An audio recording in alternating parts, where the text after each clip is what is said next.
GDP and money banking, उसी में अभी टाइम लगेगा, ठीक है।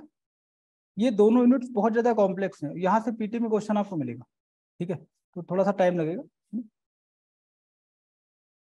हम लोग बात कर रहे थे, अब थोड़ा जीडीपी की तरफ आएंगे, ठीक है। मॉनेटरी पॉलिसी क्वेश्चन रात में देखे थे घर पे जाके, कुछ हो रहा था, बस ऐसे होगा, है ना, हुए थे ना, आज जीडीपी वाले हो जाएंगे, है ना। हाँ, लेकिन मेंस के लिए जीएस करना होगा, है ना। 30+ बने थे। अरे गुड गुड। देखिए असल में होता क्या, बेसिक कॉन्सेप्ट आपको एनसीईआरटी से मिलता है।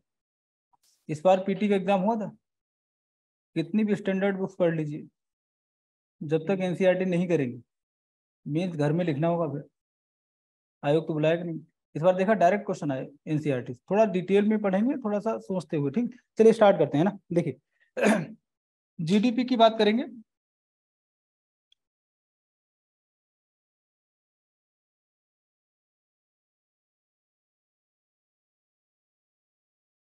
थोड़ा सा अपने आप को लिंक करेंगे। जीडीपी मींस कि आपकी इकोनॉमी में जितना भी टोटल प्रोडक्शन हुआ है फाइनल गुड्स एंड सर्विसेज का, उसका मॉनेटरी वैल्यू याद आया।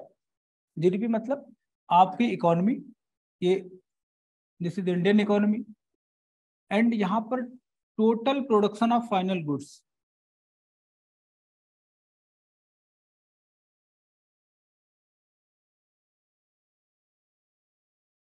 फाइनल, याद रखेंगे, ठीक है, फाइनल गुड्स एंड सर्विसेज। इसका क्या करेंगे हम लोग, मॉनेटरी, क्लियर है। इसी को हम ऐड करेंगे। सपोज करो, मान लिया कि कार, बाइक, ये सब फाइनल गुड्स हैं, इनका प्रोडक्शन हुआ, मॉनेटरी वैल्यू क्या है इनका, सपोज करो 10 लाख रुपीज, तो यही 10 लाख आपका क्या हो जाएगा, जीडीपी। क्लियर। बात जरा समझिएगा, आपकी इकोनॉमी में, और इकोनॉमी मीन्स की domestic boundary of this country, ठीक, डोमेस्टिक बाउंड्री, इट मीन्स की जो एम्बेसी वगैरह है वो सब हम लोग इसमें इंक्लूड नहीं करेंगे, ठीक है। तो आपकी डोमेस्टिक बाउंड्री में जितना भी प्रोडक्शन हुआ है, और प्रोडक्शन याद रखेंगे फाइनल गुड्स एंड सर्विसेज, ठीक है, इसका मॉनेटरी वैल्यू जो भी रहेगा, यही आपका क्या होगा, जीडीपी। क्लियर है। जीडीपी ऐसे निकालेंगे, ठीक। अब जरा देखेंगे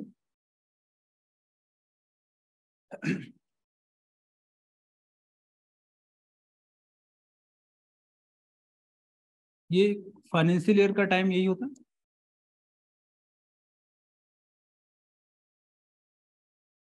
अब सपोज करते हैं कि इस वाले फाइनेंशियल ईयर में आपका GDP 100 crore, next financial year में जीडीपी हो जाएगा 104 करोड़ रुपीज। यहां से जीडीपी ग्रोथ रेट निकलेगा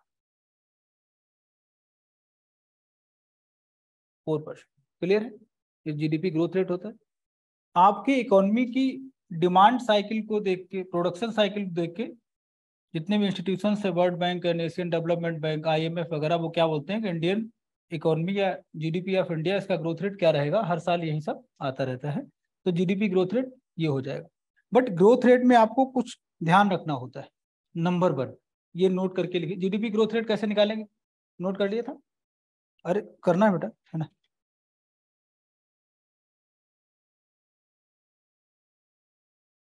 इस फाइनेंशियल ईयर कौन सा है, हाँ मतलब, नहीं बेस ईयर की अभी बात नहीं करेंगे, है ना। वो बेस ईयर कब हम लेंगे, जब आपको रियल जीडीपी चाहिए होगी, ठीक है।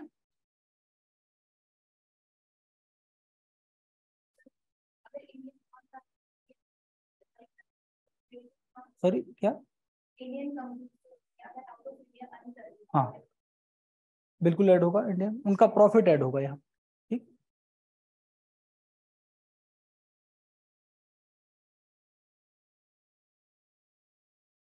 यहाँ से जीडीपी ग्रोथ रेट की हम लोग बात कर रहे हैं, कई सारे टाइप्स होते हैं, उनको देखेंगे।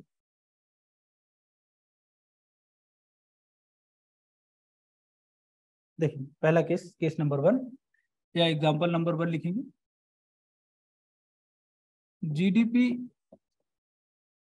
ग्रोथ की नीड तो है, बट आपको कुछ ध्यान रखना है, ये ग्रोथ जॉबलेस ग्रोथ नहीं होनी चाहिए। ठीक, ये ध्यान रखा जाता है। जीडीपी ग्रोथ तो चाहिए आपको, बट क्या ध्यान रखेंगे कि जॉबलेस ग्रोथ, ये नेचर ऑफ ग्रोथ जॉबलेस नहीं होना चाहिए। कैसे आपको पता चलेगा, देखिएगा।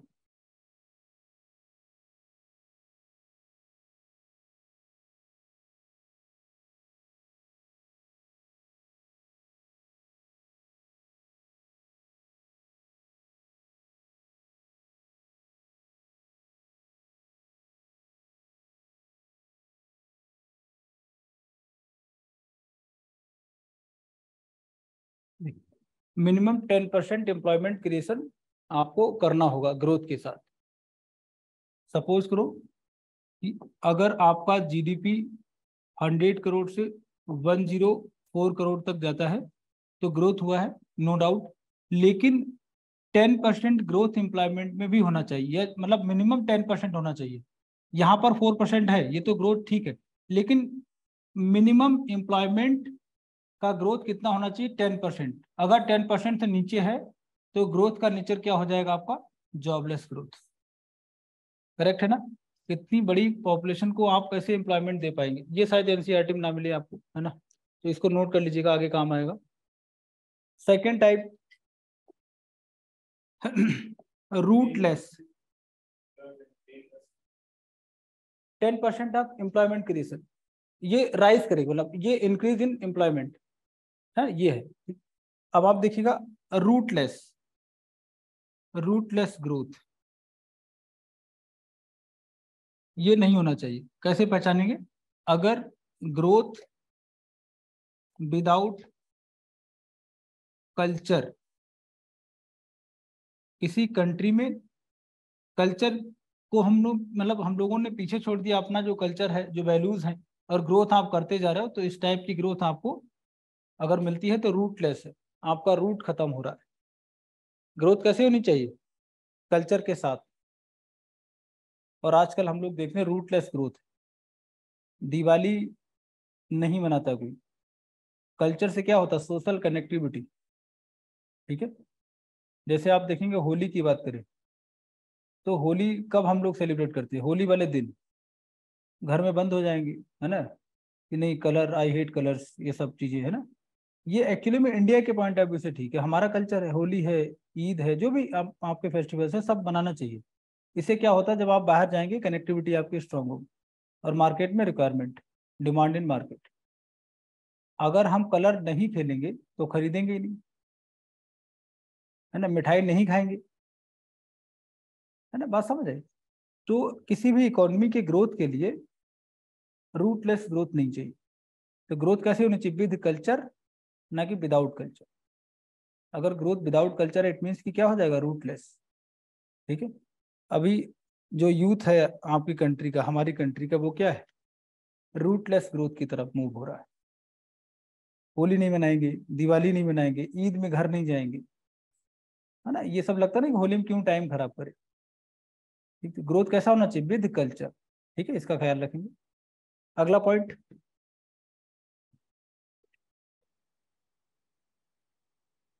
ये नहीं होना चाहिए, वॉइसलेस ग्रोथ।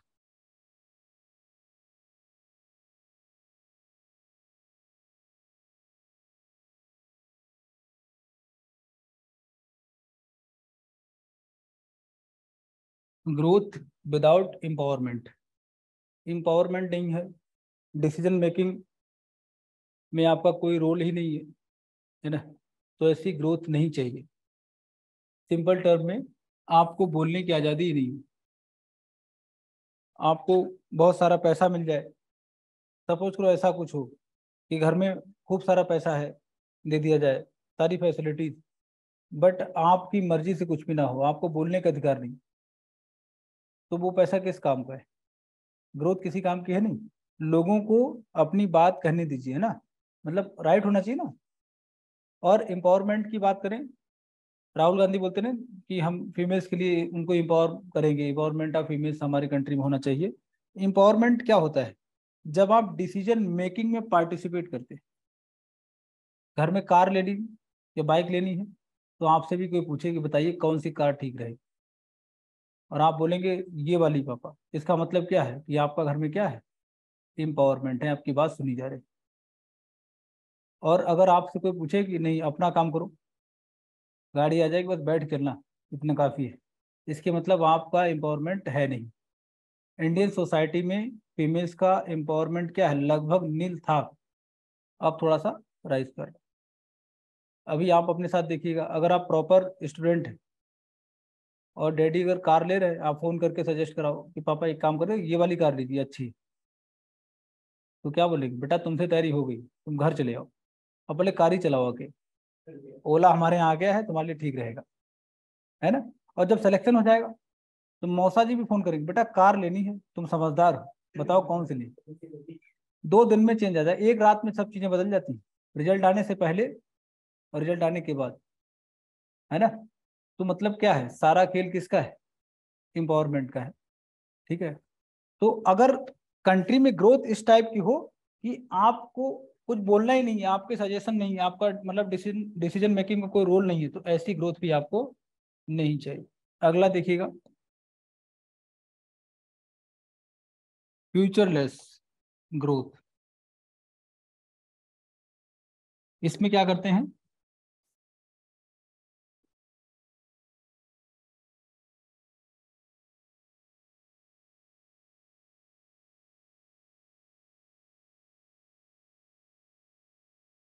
इन्वायरमेंट की क्वालिटी क्या हो जाती, बहुत ज्यादा पुअर। कहाँ गायब थे,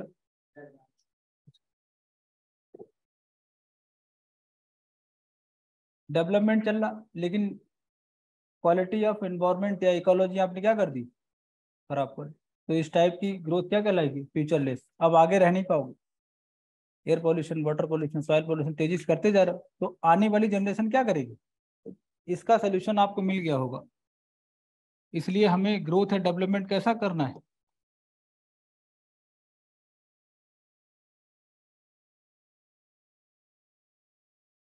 इसका सोल्यूशन यही है।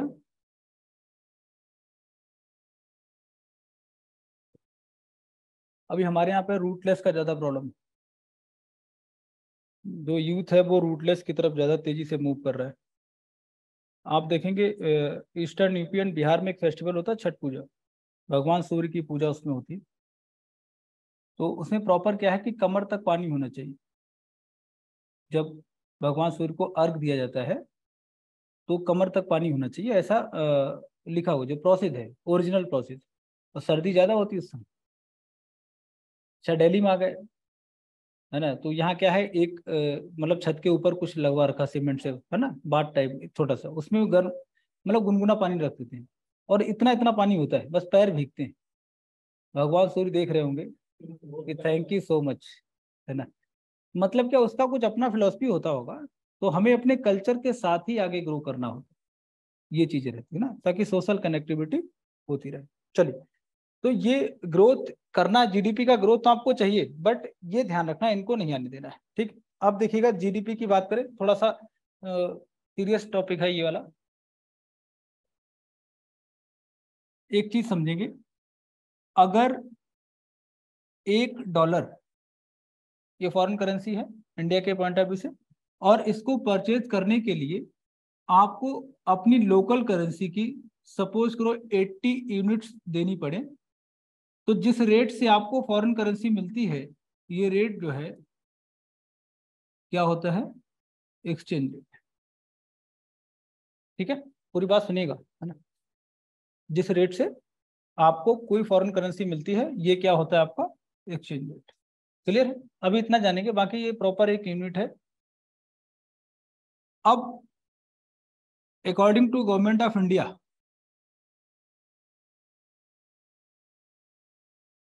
हमारा जो ट्रेड है ना, मैक्सिमम ट्रेड, ऑब्वियस सी बात है, फॉरेन ट्रेड की बात कर, we are talking about foreign trade. Maximum trade हम करते हैं डॉलर में। ठीक है, और एक चीज याद रखेंगे, I = 36 मतलब 36 करेंसीज में हमारा टोटल ट्रेड होता है, मतलब जिसका मैक्सिमम वेटेज है, और इसमें भी 6 करेंसीज ऐसी हैं जहां पर सबसे ज्यादा होता है। टोटल हम लगभग 36 में करते हैं जिसका रोल ज्यादा है, और इसमें भी 6 करेंसीज ऐसी जिसमें ज्यादा करते हैं, और इन 6 में मैक्सिमम ट्रेड किस में होता है? डॉलर में होता है। जब आप रीर और नीर पढ़ेंगे आगे तो आप जानेंगे। तो मैक्सिमम ट्रेड हमारा किस में? डॉलर में। इसीलिए आप देखिएगा जब हमारी जीडीपी की बात करते हैं तो जीडीपी को हम जनरली डॉलर में ही डिनोट करते हैं, देखा होगा आपने, क्योंकि पूरी हमें मतलब वर्ल्ड इकोनॉमिक बताना होता है कि इंडिया में ग्रोथ इतना हो रहा है, क्योंकि मैक्सिमम रेमिटेंस की बात करें, इन्वेस्टमेंट की बात करें, ट्रेड की बात करें, सारा कुछ हम किस में करते हैं? डॉलर। ठीक है, अब जरा देखेंगे, ये नोट कर लिया ना सारा कुछ?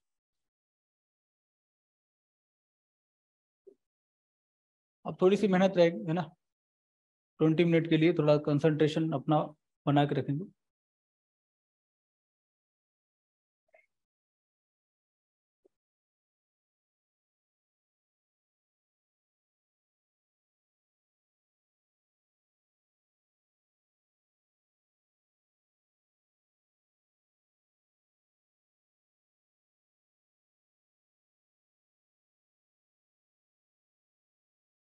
यूपीएससी पीटी 22 में एक एग्जाम क्वेश्चन आया था रीर का, REER, अभी देखा होगा, आपको मिलेगा। सेट नंबर ए में क्वेश्चन नंबर 2 था। ये ऐसी यूनिट्स हैं जहाँ से लगभग क्वेश्चन आपको मिलेगा ही मिलेगा, है ना। तो थोड़ा सा सीरियस होके सीखेंगे। देखिए, सपोज करो इंडिया में टोटल प्रोडक्शन हुआ है 240 रुपीज का। कितने रुपीज का हुआ? अब सीखना है कैसे निकालते हैं, ठीक है, आपका डाउट भी इसमें निकलेगा। देखिए, तो ये जीडीपी हमारी है, GDP of India 240 rupees total. जो फाइनल गुड्स हैं उनका मॉनेटरी वैल्यू कितना है? 240। ठीक, चूंकि हम ट्रेड करते हैं किसमें? डॉलर में, इसीलिए एक्सचेंज रेट जब अप्लाई करेंगे तो 240 और एक डॉलर कितने रुपीस के बराबर है? आप देखिएगा 80 रुपीज, तो कितना हो जाएगा डॉलर में? 3 हो जाएगा, $3। आपकी इकोनॉमी का टोटल वैल्यू क्या हो गया? $3। ये वैल्यू क्या है अकॉर्डिंग टू एक्सचेंज रेट? यही पूरी दुनिया को दिखाया जाता है अकॉर्डिंग टू एक्सचेंज रेट। आपकी जीडीपी का साइज कितना है? $3। ठीक, इस हिसाब से करंट में एक्चुअली इंडिया की जो रैंक, इंडिया की बात करेंगे, हमारी रैंक कितनी है? 5th, 5वीं रैंक। एक्सचेंज रेट के अकॉर्डिंग इंडिया की रैंक क्या है? जीडीपी ऑफ इंडिया की रैंक क्या है? 5th। अब देखिएगा दूसरा कॉन्सेप्ट, क्यों ऐसा करते हैं? क्योंकि मैक्सिमम ट्रेड हमारा किस में है? डॉलर में, इसलिए हम अपनी जीडीपी को किस में डिनोट करते हैं? In dollar. अब अगला कॉन्सेप्ट थोड़ा सा समझते हैं क्या है। Purchasing power parity, PPP। ठीक है, इसको जरा देखिएगा, उसमें हमारा रैंक 3rd हो जाता है। वो आपको जानना है क्यों 3rd हो जाएगा, यही देख लीजिएगा।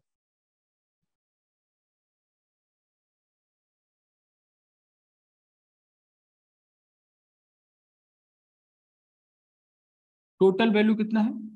240 रुपीज। ठीक, और एक्सचेंज रेट कितना है? $1 इक्वल टू 80 रुपीज।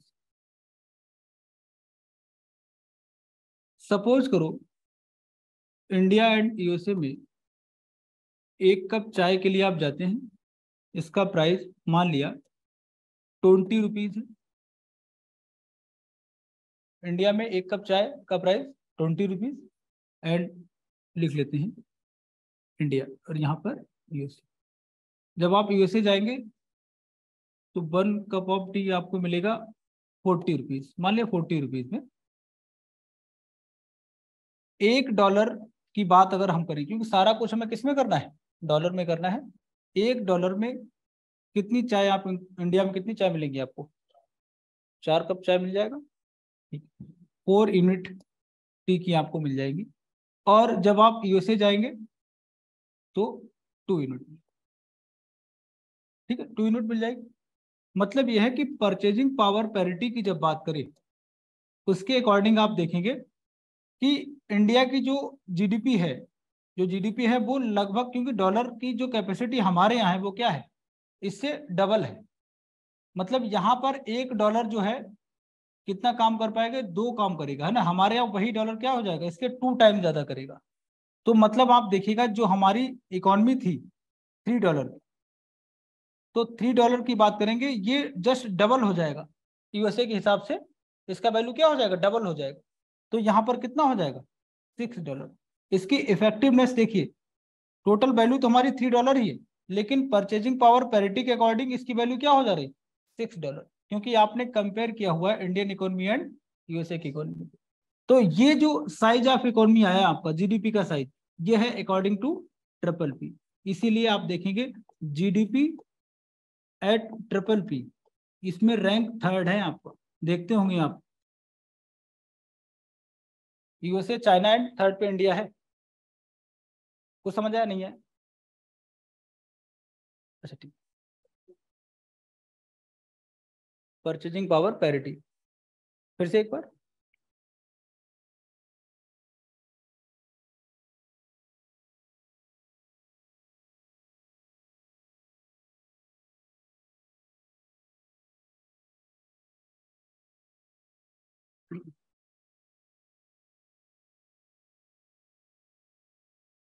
गूगल करना घर पे, जीडीपी या जीएनपी एट ट्रिपल पी, तो उसका साइज बड़ा हो जाएगा अचानक। GDP according to exchange rate, size अपने आप ही क्या हो जाएगा। रीजन क्या है, हम लोग कंपेयर करते हैं विशेष में, ठीक है, डेटा उतना ही रहेगा। अब जरा देखिएगा इसमें क्या है, एक बार फिर से देखते हैं।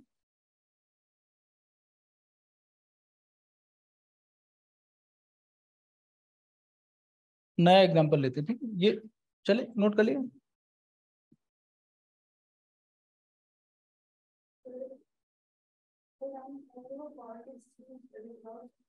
ना, रिजर्व रेट ऑफ एक्सचेंज के साथ, एक्सचेंज रेट, ठीक, रिजर्व अलग चीज, ठीक है।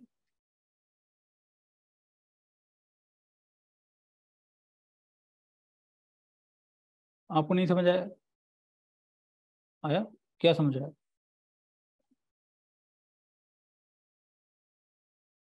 समझ आया?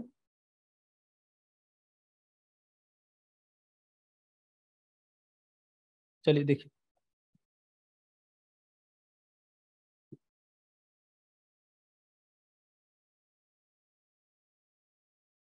अभी क्या चल रहा है, $1 इक्वल टू 80 रुपीज, ठीक।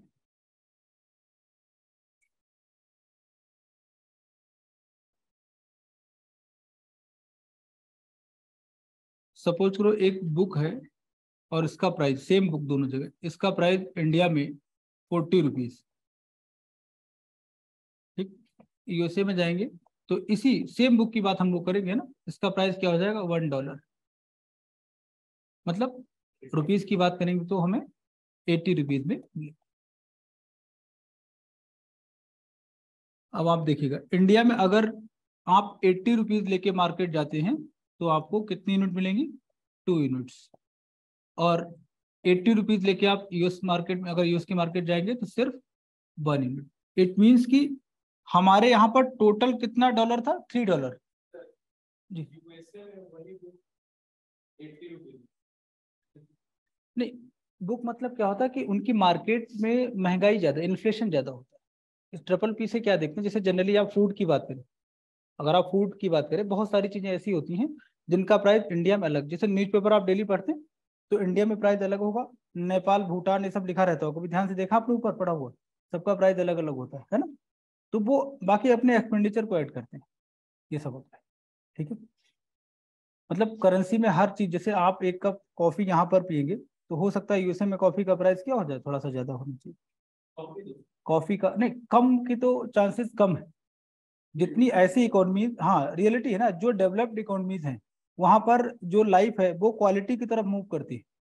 जैसे आप दिल्ली की बात करें, दिल्ली और बिहार में ट्रिपल पी लगाएंगे तो बिहार में आपने एक चीज देखी होगी कि दिल्ली मतलब किसी भी गांव में अगर आपकी सैलरी 20,000 और दिल्ली में 40,000, लगभग बराबर होता है। देखा होगा, लोग बोलते होंगे नहीं।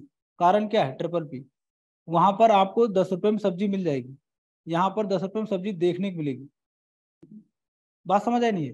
पैसा वही है, टमाटो वही, गांव में दिल्ली में अलग। समझ आए बात? ये थोड़ा सा इन्फ्लेशन का कारण होता है, ठीक है ना।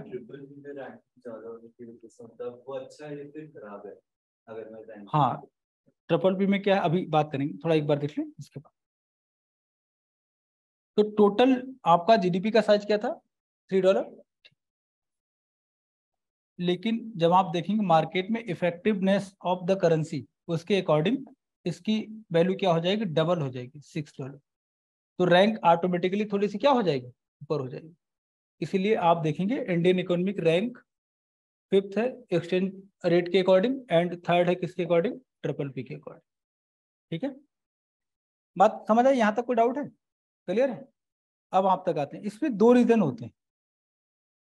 आप बता सकते हैं कि भाई ठीक है, ये पॉजिटिव है, निगेटिव है ना। इसके लिए नंबर 1 ये है कि सपोज करो आप दिल्ली की बात करेंगे या मुंबई की बात करें, बड़े शहरों में आप अभी जाइए, आपको अगर कुछ भी खाना, समोसे खाने, तो समोसे आपको 30 रुपीज़ पर पीस भी मिल जाएगा, और शायद 5 रुपीज़ पर पीस भी मिल जाए। करेक्ट बात है? तो आप क्या करेंगे? एवरेज निकालते हैं। तो ये अच्छा नेगेटिव या पॉजिटिव नहीं देखा जाता इससे। इसमें होता है पीछे एक फैक्टर क्वालिटी का। अगर आप क्वालिटी, जैसे आप यूएस जाएंगे, वहां पर आपने कुछ भी ऑर्डर किया खाने का, वही चीज आपने इंडिया में ऑर्डर किया, ठीक है, तो ऑब्वियस सी बात है यूएसए में क्या होगा? उसका प्राइस थोड़ा सा ज्यादा होगा। ठीक है, तो इसमें निगेटिव पॉजिटिव नहीं लेते। अगर सिर्फ नेचर ऑफ गुड्स की अगर बात करेंगे कि दोनों का सेम हो, तब ये निगेटिव है, हमारे यहाँ इन्फ्लेशन ज्यादा है।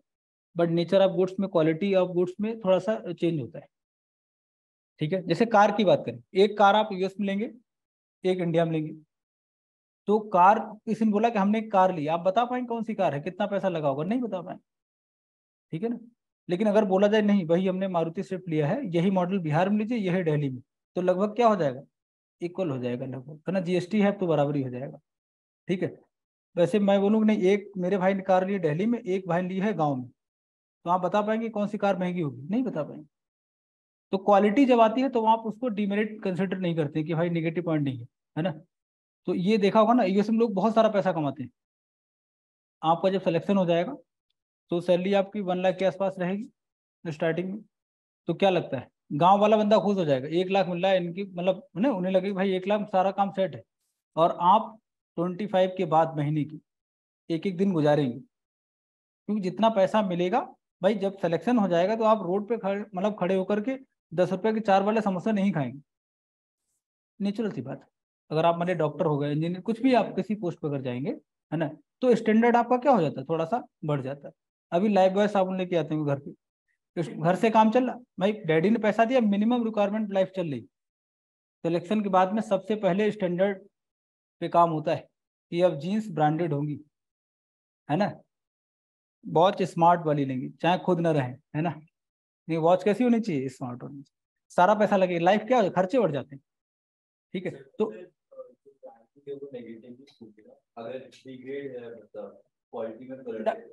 बेटा ऐसा होता है ना कि क्वालिटी, ठीक है, अगर हम बहुत ज्यादा क्वालिटी बढ़ा देंगे, हमारे लोग उसमें सब देखा जाता है, क्या मार्केट में उसकी डिमांड है? अपने लोगों के हिसाब से हम चीजें यहाँ पर सप्लाई कर रहे हैं। अगर आप क्वालिटी बढ़ा देंगे, मान लिया है ना, मैक्स क्वालिटी बहुत अच्छी कर दी, तो प्राइस भी तो बढ़ेगा। लोग, मतलब कोई बाय करेगा? नहीं करेगा, पैसे नहीं उतने। ठीक है। अब आप बांग्लादेश में जाएंगे तो उनकी इकोनॉमी का साइज और बढ़ जाएगा, क्योंकि वहां पर चीजों का प्राइस क्या है? थोड़ा और कम है। प्राइस कम का मतलब क्या? क्वालिटी चीजों की थोड़ी सी डाउन है ना। ये है। तो शिकंजी पीते होंगे आप, रोड पे जाइए शिकंजी पीजिए, मैक्सिमम 10 रुपीज में आपको मिल जाएगी। ये पानी पिलाते हैं, बना के दे देंगे आप जाइए, मतलब हल्दीराम जाइए, शिकंजी ऑर्डर करिए, 120 की शिकंजी मिलेगी। तो मतलब क्या, शिकंजी तो शिकंजी, डिफरेंस कहाँ आ गया? एसी में बैठ के शिकंजी पी रहे हो, पैसा देना होगा। आप अमेरिका जाएंगे, अगर आपका कोई फ्रेंड वगैरह है, वहाँ पे सैलरी पैकेज बहुत अच्छा होता है, लेकिन सेविंग रेट क्या होता है? उतना नहीं होता है। ठीक है। तो इसको डिमेरिट नहीं लेंगे, अपनी इकोनॉमी के पॉइंट ऑफ व्यू से हम लोग चलते हैं। अब इनका एक डाउट था कि हमारा वैल्यू ऑफ करेंसी क्यों इतना कम होता है, ऐसा कुछ पूछ रहे थे ना। थोड़ा सा लॉजिकल है कि इंडिया की करेंसी की वैल्यू हम कैसे और बढ़ा सकते हैं, कैसे। लगातार आप न्यूज देखते होंगे कि डॉलर तेजी से इंक्रीज कर रहा है, हमारी करेंसी क्या हो रही है? तेजी से डिक्रीज हो रहा है उसके वैल्यू। ऐसा क्यों होता है? है ना। इंडियन होने के बावजूद ये मन में आता होगा कि हम ही क्यों पीछे हो रहे हैं, अमेरिका क्यों नहीं, है ना। तो सीधा फंडा किसका, डिमांड एंड सप्लाई का। ठीक है, एक चीज जरा समझेंगे, थोड़ा सा बस 10 मिनट और मेहनत कर लीजिएगा, उसके बाद इजी चीजें हैं। देखिए, इंडियन मार्केट हमारी मार्केट है और हमारा मैक्सिमम ट्रेड होता है डॉलर में। इट मीन्स कि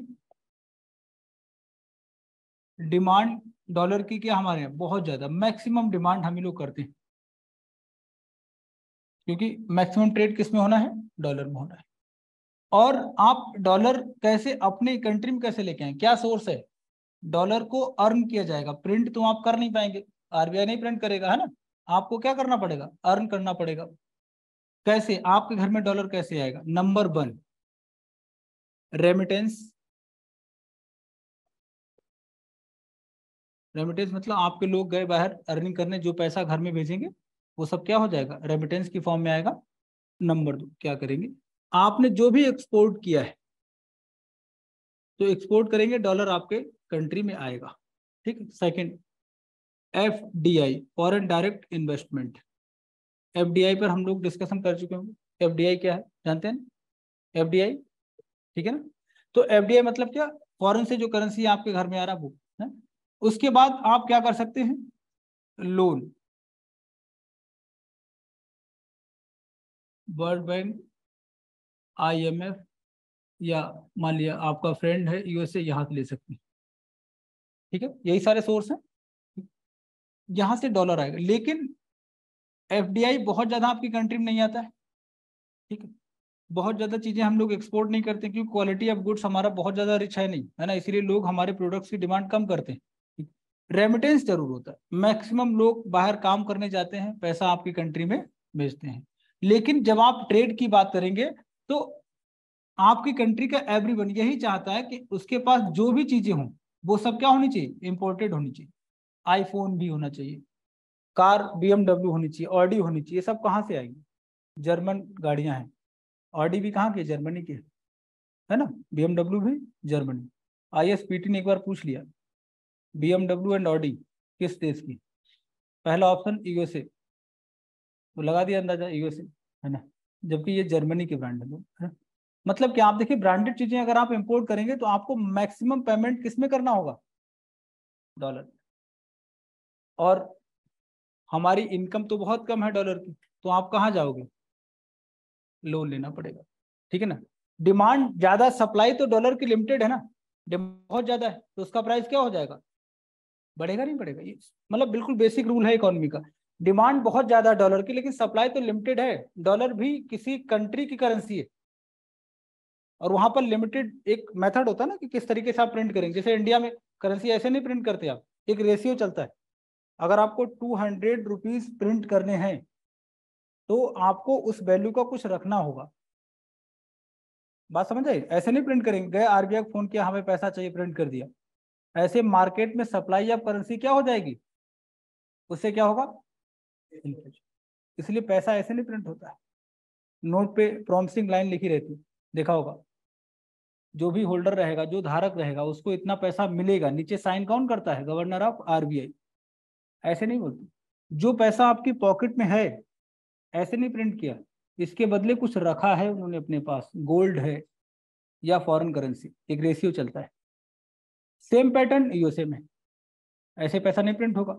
करेंसी किसकी है, डॉलर, यूएसए। चाहिए किसे, मुश्किल है ना फिर, उनकी करेंसी हमें चाहिए, बेईमानी है ना। और आप क्यों ऐसा चाहते हो, क्योंकि ट्रेड आपको किस में करना है, डॉलर। सिर्फ इंडिया नहीं, Pakistan, Bangladesh, China, African countries, इनको सबको क्या चाहिए, डॉलर चाहिए। हाँ, आएंगे वहां तक, ठीक। तो डॉलर कैसे, अब किसी को रुपी चाहिए, कोई ऐसा है नहीं, I am dying for Indian currency, ऐसा कोई है, रुपीज क्यों नहीं चाहिए। क्या कोई भारत की बाइक चाहता है, हीरो बाइक मुझे चाहिए, स्प्लेंडर किसकी, हीरो की है। हाँ। अमेरिका में कोई बंदा परेशान, मम्मी डैडी से नाराज क्योंकि मुझे स्प्लेंडर दिलाओ वरना खाना नहीं खाएंगे, ऐसा होगा, नहीं होगा। क्योंकि और हमारा मोबाइल ब्रांड कौन सा है, लावा, सैमसंग हमारा नहीं, लावा, स्पाइस बंद हो गया, माइक्रोमैक्स, लावा नाम से लग रहा है लेने वाला है। Lava mobile. Demand of Indian products बाहर है कहीं नहीं। आप देखिए मैकेनिज्म क्या है ना, सब कुछ यहाँ पर टेक्निकल है। आपको हर चीज यूएस की चाहिए, आईफोन यूएसए का आपको चाहिए, ये फोन मिल जाएगा। लेकिन इसको आप अगर रुपीस देंगे, रुपीस क्या करेगा ये बंदा, इसे नहीं चाहिए रुपीस, इसे क्या चाहिए डॉलर। तो आप क्या करोगे, पहले डॉलर कोई कमाएगा, या गवर्नमेंट क्या करेगी, इसको लोन लेगी डॉलर को, आपके रुपीस के बदले इसको कन्वर्ट करेगी डॉलर में, फिर ये डॉलर कहाँ जाएगा, यूएस जाएगा। तो आपका एक आईफोन गवर्नमेंट पे कितना बर्डन क्रिएट करता है। हाँ ये रियलिटी है। मैं ये नहीं कह रहा हूँ कि आज ही बेच दो जाके उसे, है ना। इंडिया की कोई ऐसी चीज है जिसकी डिमांड, जब तक डिमांड नहीं होगी तो आपकी करेंसी कोई क्यों डिमांड करेगा। क्वालिटी ऑफ प्रोडक्ट्स हमारी बहुत पुअर है, ठीक है ना। तो जब आपका कुछ प्रोडक्ट ऐसा है ही नहीं जिसकी डिमांड हो कहीं, तो आपकी करेंसी को डिमांड करेगा। मान लिया मैंने एक प्रोडक्ट, एक पेन बना दिया, और पूरे वर्ल्ड में इससे अच्छा कुछ नहीं है, हर आदमी क्या करेगा, एक पेन चाहिए, मैं क्या बोलूंगा, मुझे इंडियन करेंसी चाहिए। अगर ये पेन आपको चाहिए तो क्या लेके आओगे, इंडियन करेंसी। तो उनके बंदे हमारे काम करने आएंगे दिल्ली में, मोमोज वगैरह सेल करेंगे, इंडियन रुपीस कमाएंगे, रुपीस लेके जाएंगे, फिर वो हमें देंगे, तब हमसे पेन परचेज करेंगे। क्या ऐसा है, नहीं है। बात समझ आई। तो डिमांड हम किसकी करते हैं, उनके प्रोडक्ट्स की। तो पैसा भी क्या चाहिए होगा, डॉलर चाहिए, ठीक है। और इंटरनेशनल ट्रेड में हर कंट्री में डिमांड किसकी है, डॉलर। पाकिस्तान को आप डॉलर दे दीजिए, ले लेगा, क्यों, उसे भी क्या खरीदना है, आईफोन। सबको क्या चाहिए, डॉलर चाहिए, इंटरनेशनल करेंसी है ना। बाकी आईएमएफ का अपना रूल है। और एक चीज आप देखिएगा, इंडियन गवर्नमेंट ने इसलिए स्टार्ट किया है, उसका नाम क्या है, मसाला बॉन्ड। इसको नोट करके लिख लीजिएगा, मसाला बॉन्ड। मसाला खाने वाला नहीं, ठीक है, मसाला बॉन्ड, ठीक। इंडिया की जो बेसिकली हम लोग इंडिया की पहचान बना चुके हैं मसाले, गरम मसाले से, जो खाने में स्पाइसेस डालते हैं। पुर्तगीज आए थे, क्या लेके गए थे, मसाले। यूरोप वाले हमें जानते हैं कि यहाँ से लोग जो आते हैं सब मसालेदार लोग होते हैं, है ना। तो मसाला बॉन्ड देखिए क्या है, गवर्नमेंट का बॉन्ड है, प्राइवेट कंपनी भी लॉन्च कर सकती है।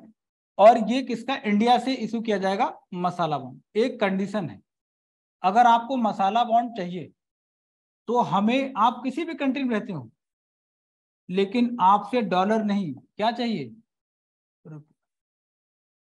मसाला बॉन्ड किन्हें मिलेगा, जो हमें किस में पेमेंट करेंगे, इंडियन करेंसी में। और जनरली जो बॉन्ड रहेगा उसमें मान लिया इंटरेस्ट कितना है, 7%, इसमें कर देंगे हम 7.5%। अब यूएस में कोई बंदा बैठा हुआ, उसे ज्यादा प्रॉफिट चाहिए, तो अपनी पॉकेट में क्या रखेगा वो, रुपीज। तो डिमांड ऑफ रुपीज क्या होगा, इंक्रीज होगा। 2016 आईएसपीटी पूछा गया था मसाला बॉन्ड, ठीक है ना। मसाला बॉन्ड का स्पेशल फीचर क्या है, डिमांड किसमें होगी, इंडियन करेंसी। क्लियर है ना। आप घर पे जाइएगा, यूपीएससी पीटी 2016 का क्वेश्चन है मसाला बॉन्ड, ठीक है। अगर मसाला बॉन्ड सक्सेसफुल हो गया तो रुपीस की डिमांड क्या होगी, तो हो सकता है कि हमारी फिर डिमांड थोड़ी सी इंक्रीज होगी, ठीक। बाकी अपनी क्वालिटी थोड़ी सी रिच करेंगे। अलावा मोबाइल से काम नहीं चलेगा, है ना। मेक इन इंडिया इसीलिए आया है, ये आपकी जो क्वालिटी का, जो क्वालिटी लेवल ऑफ गुड्स है वो थोड़ा सा बेटर हो, ताकि डिमांड आपकी क्रिएट हो। हमारा कुछ है ही नहीं अच्छा, और हमारी मेंटेलिटी बहुत पुअर है। मेट्रो में जाइए, और अगर मतलब कोई भी इंग्लिशमैन खड़ा हो गया, अंग्रेज जैसा लगे वो, बेशक आपके मोहल्ले को, तो तुरंत ही उसके ऊपर ऐसे मुड़ जाते, देखा होगा नहीं, उसे देखते। और जैसे जो कर रहा, जो हरकतें वो करेगा राजीव चौक तक, आप सब नोट कर लोगे, अगले दिन ट्राई करोगे, अपने ऊपर अप्लाई करेंगे। क्योंकि अंग्रेज क्या है, वो हमसे अच्छे, ऐसा हम मानते हैं कि वो बेटर है ना। उन्होंने जो काम किया हुआ है, वो कुछ भी कर लें। लड़के साड़ी पहन के आ गए, आप भी वही करोगे, कुछ भी। आप देखिए ना सही, ये सारा इंडिया में चलता है। और ये अप्रोच आपको चेंज करनी पड़ेगी। आपको लगता है कि नहीं, रैंक वन मतलब कोई अंग्रेज होगा, क्यों, आप क्यों नहीं होगे भाई, है ना। मोदी जी ने एक चीज तो चेंज किया है, जो पॉजिटिव पॉइंट ऑफ व्यू से उसको देखेंगे, उन्होंने बोलना सिखाया कि आप भी तो बोल सकते हैं, दूसरों को बेट क्यों कर रहे हो। पहले डॉक्टर साहब थोड़े से शरीफ आदमी थे, कहीं मतलब कॉन्फ्रेंस वगैरह हो रहा है, डॉक्टर साहब धीरे, मतलब पढ़ा लिखा आदमी है, तो वो वेट करते थे मुझे कोई बुलाएगा तब बोलेंगे मोदी जी तिरछा ऐसे चलते हैं, जहां भीड़ देखी ऐसे सेट किया फिर सीधे हो गए, तो फ्रंट में ही आ गए। कैमरे में सबसे पहले फोकस मोदी जी का रहता है, आप देखना कभी।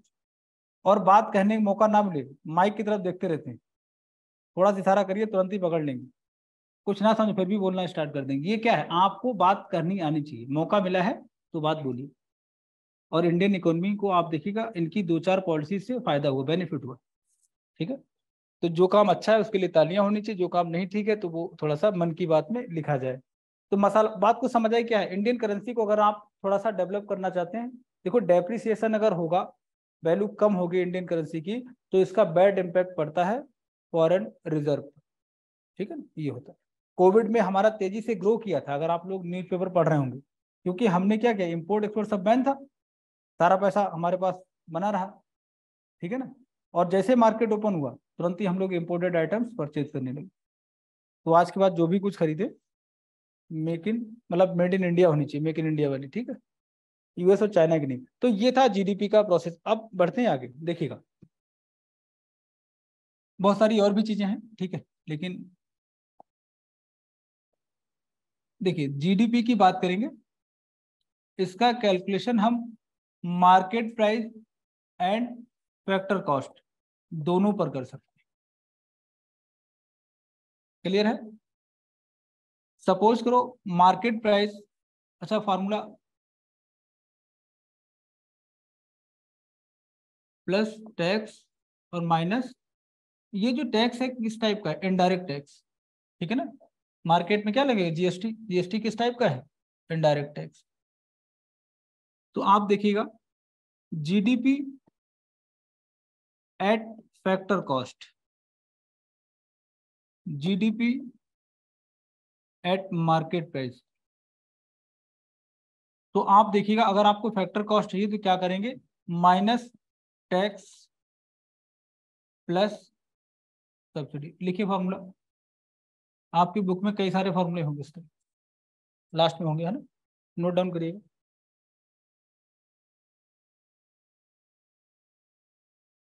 फॉर्मूला नंबर 1 समझ आया।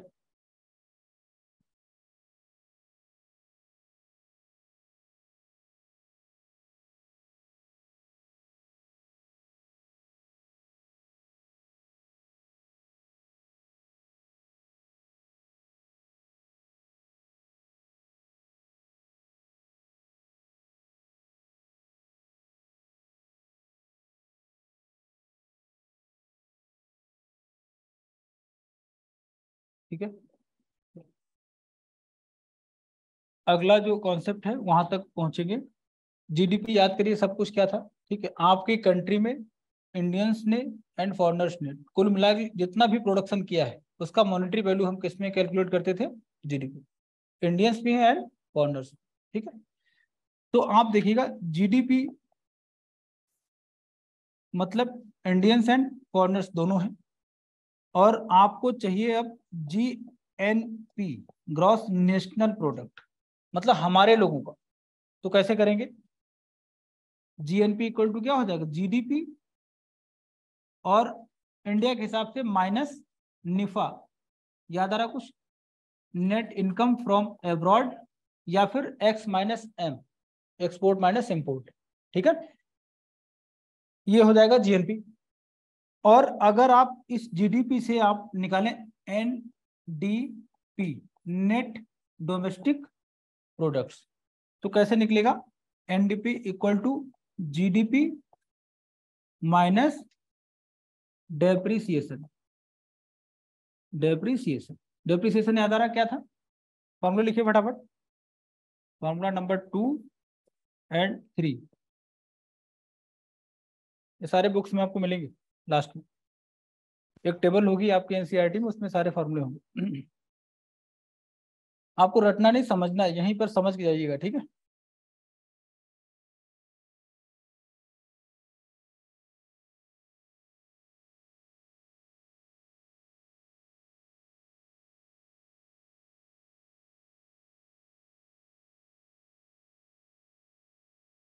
ठीक है, कोई डाउट हो तुरंत पूछिएगा।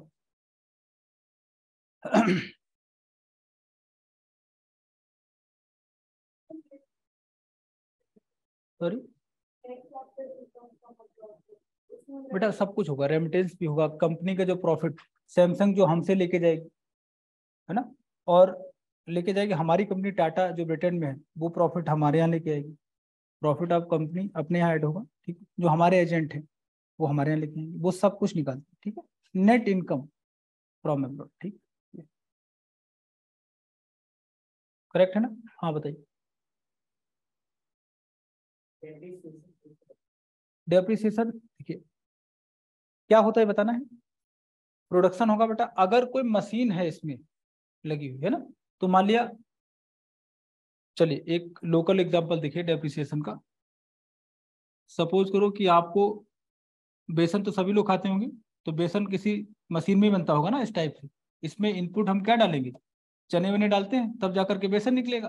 तो ये मशीन, सपोज करो किसी ने बेसन का काम स्टार्ट किया, स्टार्टअप किया, तो मशीन उसने परचेज की 1 लाख रुपीज की, 1 साल तक उसने बेसन सप्लाई किया, तो इनपुट क्या डाला उसने, चने डाले, है ना, इसका टोटल प्राइस क्या हो जाएगा, 1 लाख रुपीज। और बाकी जो भी स्टाफ रखा होगा, सपोज करो 1 लाख उसका मतलब एक्सपेंडिचर हो जाएगा, एंड 1 लाख रुपीज बाकी चीजें प्रॉफिट वगैरह सब अपना ऐड के, तो टोटल इसका एक पूरे 1 ईयर में कितना हो गया, 4 लाख। और इसने बेसन सप्लाई किया, अर्निंग की इसने 6 लाख, तो प्रॉफिट क्या हो जाएगा, 2 लाख। लेकिन गवर्नमेंट बोलती है कि आपकी जो मशीन है ना जिससे आपने बेसन बनाया, इसका प्राइस अब कम हो जाएगा, 1 लाख में तो नहीं रहेगी नेक्स्ट ईयर। सपोज करो इसका प्राइस कितना हो गया, 50,000 रुपीज। इट मीन्स की 50,000, 50,000 की वैल्यू इस मशीन में भी तो कम हो गई, वो भी तो आपका क्या होगा, कॉस्ट आ जाएगी ना। तो एक काम करते हैं, इस प्रॉफिट से माइनस क्या कर देंगे, 50,000, तो एक्चुअल में प्रॉफिट क्या आएगा, 1.5 लाख। तो ये अमाउंट जो है डेप्रिसिएशन होगा। क्लियर है ना। और इसी पर फिर आपको टैक्स पे करना पड़ेगा। क्लियर। डेप्रिसिएशन पूरी मतलब पूरी जीडीपी में जो भी प्रोडक्शन होता है मशीन से, हर मशीन की वैल्यू क्या होगी, कम होगी, तो उसको भी कंसिडर किया जाता है। हर इंडस्ट्री में डेप्रिसिएशन का रेट अलग अलग होता है। आईटी में अलग रहेगा, मैन्युफैक्चरिंग में अलग रहेगा, सीमेंट इंडस्ट्री में बहुत अलग रहेगा, वहां पर तो 3 मंथ में ही मशीनें खराब हो जाती। तो हर इंडस्ट्री का अपना डेप्रिसिएशन का रेट होता है। अगर आपने शुगर इंडस्ट्री में कभी जाना हुआ हो, शुगर मिल में कोई गया हो, या जो छोटे से क्रेशर है कोलू टाइप चलते हैं गाँवों में, उनसे पूछना, जिससे वो गन्ने के जूस निकालते हैं ना, तो जो मतलब मशीन होती है अंदर, तो उसमें डेप्रिसिएशन बहुत तेज होता है, जबकि गन्ना थोड़ी सॉफ्ट, उतना टाइट नहीं है पत्थर जैसा, तो उसका प्राइस भी अपने आप क्या हो जाएगा, कम हो जाएगा। या नीचे गन्ने वाले जूस जब भी पिए, उससे पूछना कि भैया इसमें मशीन में क्या खर्चा आता है, कुछ नहीं आता, या हमेशा ऐसे जूस निकलती रहेगी, तो उनको 2 या 3 महीने में ठीक कराना होता है। तो ये क्या है, डेप्रिसिएशन है, मेंटेनेंस, तो इसको आप क्या करेंगे, माइनस कर देंगे। ठीक है। तो खैर अगला देखेंगे। अब क्वेश्चन क्या बन सकता है, same formula, NDP market price पर निकालना हो, एनडीपी की फॉर्म में कैसे निकालेंगे, तो आप देखिएगा क्या ऐसे कर सकते हैं, NDP at factor cost plus में टैक्स माइनस सब्सिडी। अगर एनडीपी एट फैक्टर कॉस्ट निकालना हो, तो उल्टा कर, जो वहां प्लस है इधर क्या आ जाएगा, माइनस में, जो प्लस जो माइनस है वो प्लस हो जाएगा। करेक्ट है ना, कर लेंगे। देखिए अगर आपसे पूछा जाए एनडीपी एट फैक्टर कॉस्ट, तो आपका NDP at market price minus tax plus, कि बार बार रीजनिंग करिए तो सब आपको रट जाएगा यहीं पे। ठीक है, एक नया पेज निकालिए, कॉपी, नया पेज, मतलब नए पेज पे चलिए, और कुछ चीजें मैं दे रहा हूँ उसको करिए। ठीक,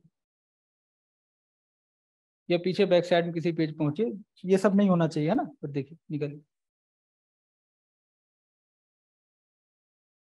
चलिए, जीडीपी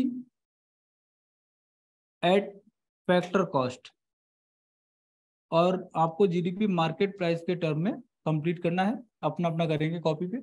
दूसरा point, NDP NDP at market price, और इसको जीडीपी के टर्म में करना है,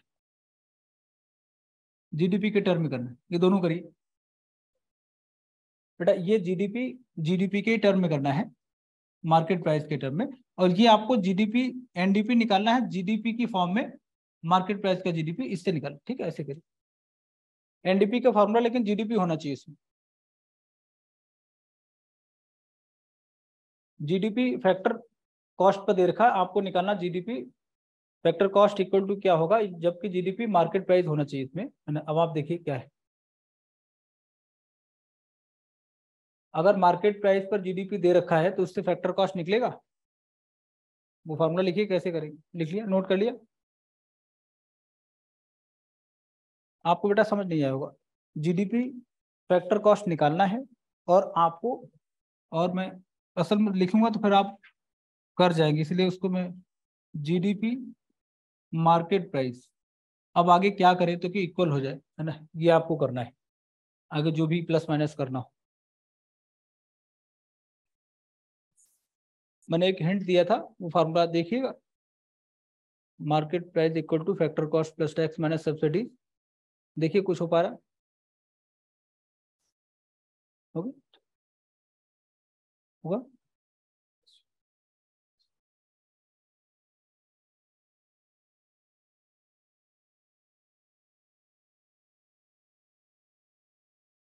कर लिया, चलिए देखते हो, है ना। फैक्टर कॉस्ट आपको निकालना है तो कैसे करेंगे, और बिल्कुल ऑनेस्टी के साथ बताना किसका सही नहीं हुआ, है ना। मार्केट प्राइस, ठीक है, माइनस टैक्स प्लस सब्सिडी, क्या यही किया था, क्लियर है ना, आप नहीं किया था, चलिए मान लेता हूँ, किसी का गलत हो सबका ठीक, आपका नहीं हो, प्लस माइनस, तो बेटा ये नहीं करना है।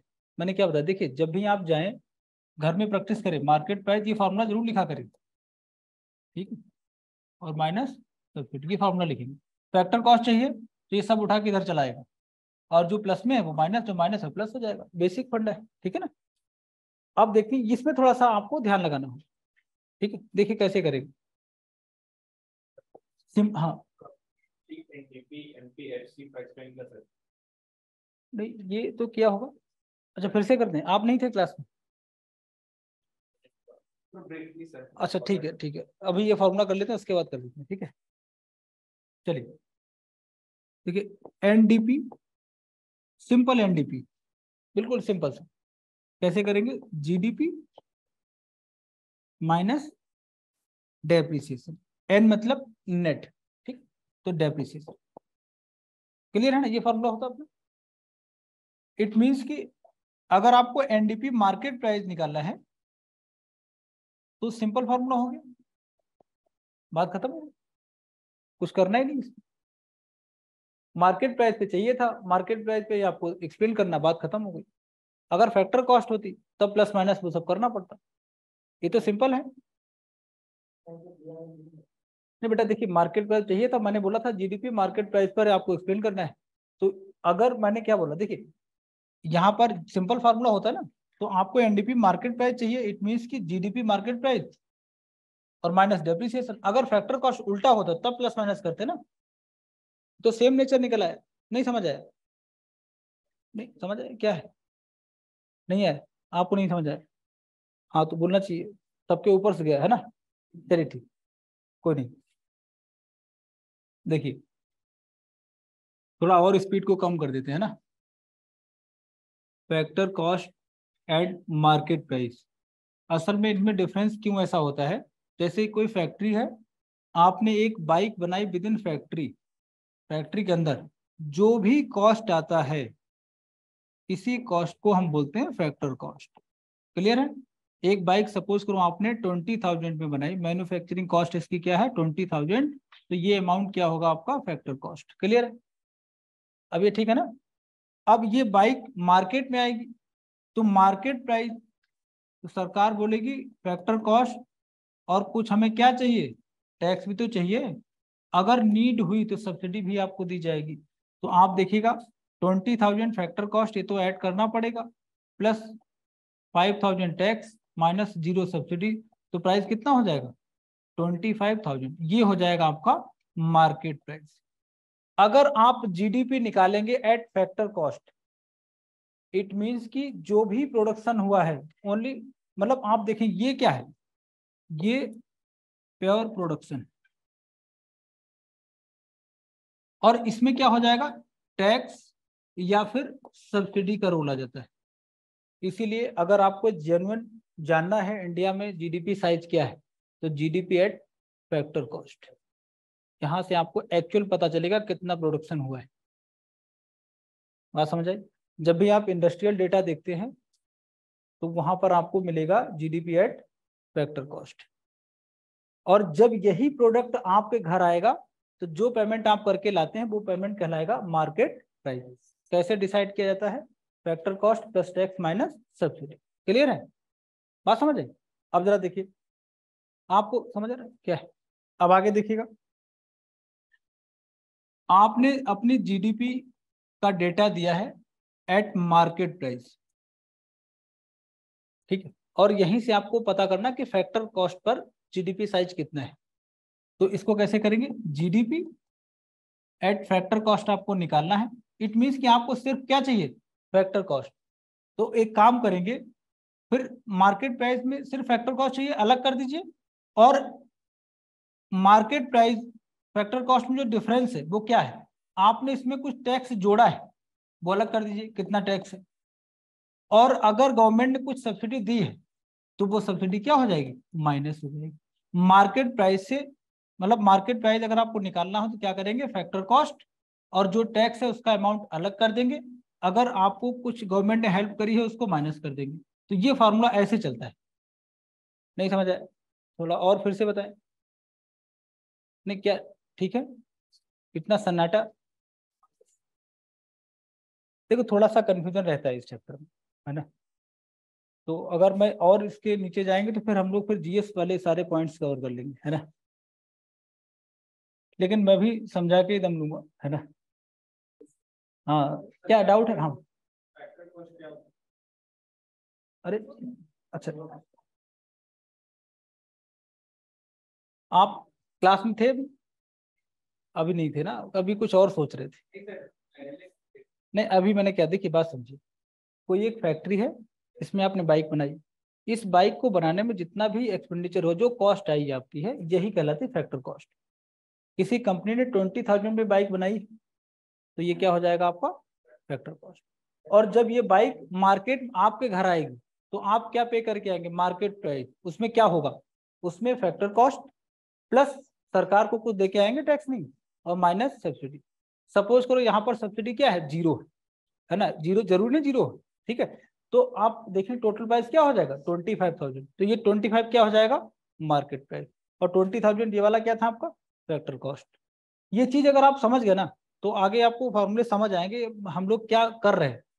जीडीपी फैक्टर कॉस्ट क्यों, जीडीपी मार्केट प्राइस क्यों, तो ये चीज आप समझ लीजिएगा, इसलिए करते हैं। देख लीजिएगा आराम से, पानी वानी पी के आराम से रिलैक्स हो जाइए। सब हाँ बेटा,